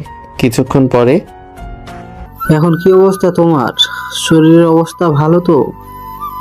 জি আলহামদুলিল্লাহ ভালো। আপনি কেমন আছেন? ভালো। আমার মেয়ের হয়ে তোমার থেকে ক্ষমা চাচ্ছি। মাফ চাওয়ার কিছু নেই আঙ্কেল, আমি কিছু মনে করিনি। ছোট মানুষ, ভুল হতেই পারে। তোমরা তোমাদের সাথে থেকে যাও। সরি পাপা, আমরা দুজনে ওখানে ভালো আছি। যদি কোনো সমস্যা হতো তাহলে এখানে আসতাম। কোনো সাহায্য লাগলে বলিও। জি, আমরা কিন্তু থাকবো না, চলে যাব। আসার সময় আকাশের ওষুধ নিয়ে আসতে ভুলে গেছি। মনে মনে বললাম, কি শয়তান, নিজের ইচ্ছায় নিয়ে আসেনি, আবার বলে ভুলে গেছে। পরে এসে থেকে যাব, আজকে ডেকেছো তাই এলাম। ভাবছিলাম আগামীকাল আসবো, কিন্তু নাবির বলল আজকেই আসতে হবে, তাই এলাম। কি আর বলবো, আজকের পর থেকে তোমার জন্য এই বাসা উন্মুক্ত। যখন মন চাইবে তোমরা আসতে পারো। সব কিছুর জন্য সরি। পাপা, তুমি কোনো ভুল করনি, আমি তো বলবো। তুমি রাগের মাথায় ভালো কাজ করেছো, এই জন্য তোমাকে ধন্যবাদ পাপা। আর কিছুক্ষণ থেকে চলে আসি দুজনে। নওশীন শাশুড়ি আম্মুর থেকে সবার সাথে কথা বলল, আমিও বললাম। দুজনে বাসায় চলে আসি 2 বছর পর। আমার ভালোবাসার ভাগ বসিয়ে দিয়েছে। সরো তুমি, এটা আমার বর। আসফিয়া কান্না জুড়ে দিয়েছে। মেয়েটাকে কেন বকছো? তুমি দেখছো না কিভাবে আমার ভালোবাসার ভাগ বসিয়েছে? তোমাকে একটু ছুলে বা হাত ধরলেই কান্না শুরু করছে। এইগুলো কি সহ্য হয়? কোথা থেকে উড়ে এসে জুড়ে বসেছে। সরো তুমি। আরও কান্নার আওয়াজ বেড়ে গেল। তুই যাও তো, কেন মেয়েটাকে বকো? আহা আমার আম্মুটা। আহা এত কান্নাকাটি করলে চলে? তোমার আম্মু পচা, শুধু কান্না করায়, বকাঝকা করে। দূর, মেয়েটাকে শুধু কাঁদায়। আশপিয়াকে নিয়ে বাইরে চলে আসলাম। আরে হ্যাঁ ভাই, আমার একটু সুন্দর ফুটফুটে মেয়ে হয়েছে, একদমই ওর আম্মুর মতো হয়েছে। এমনিভাবে দিন কাটতে শুরু করলো।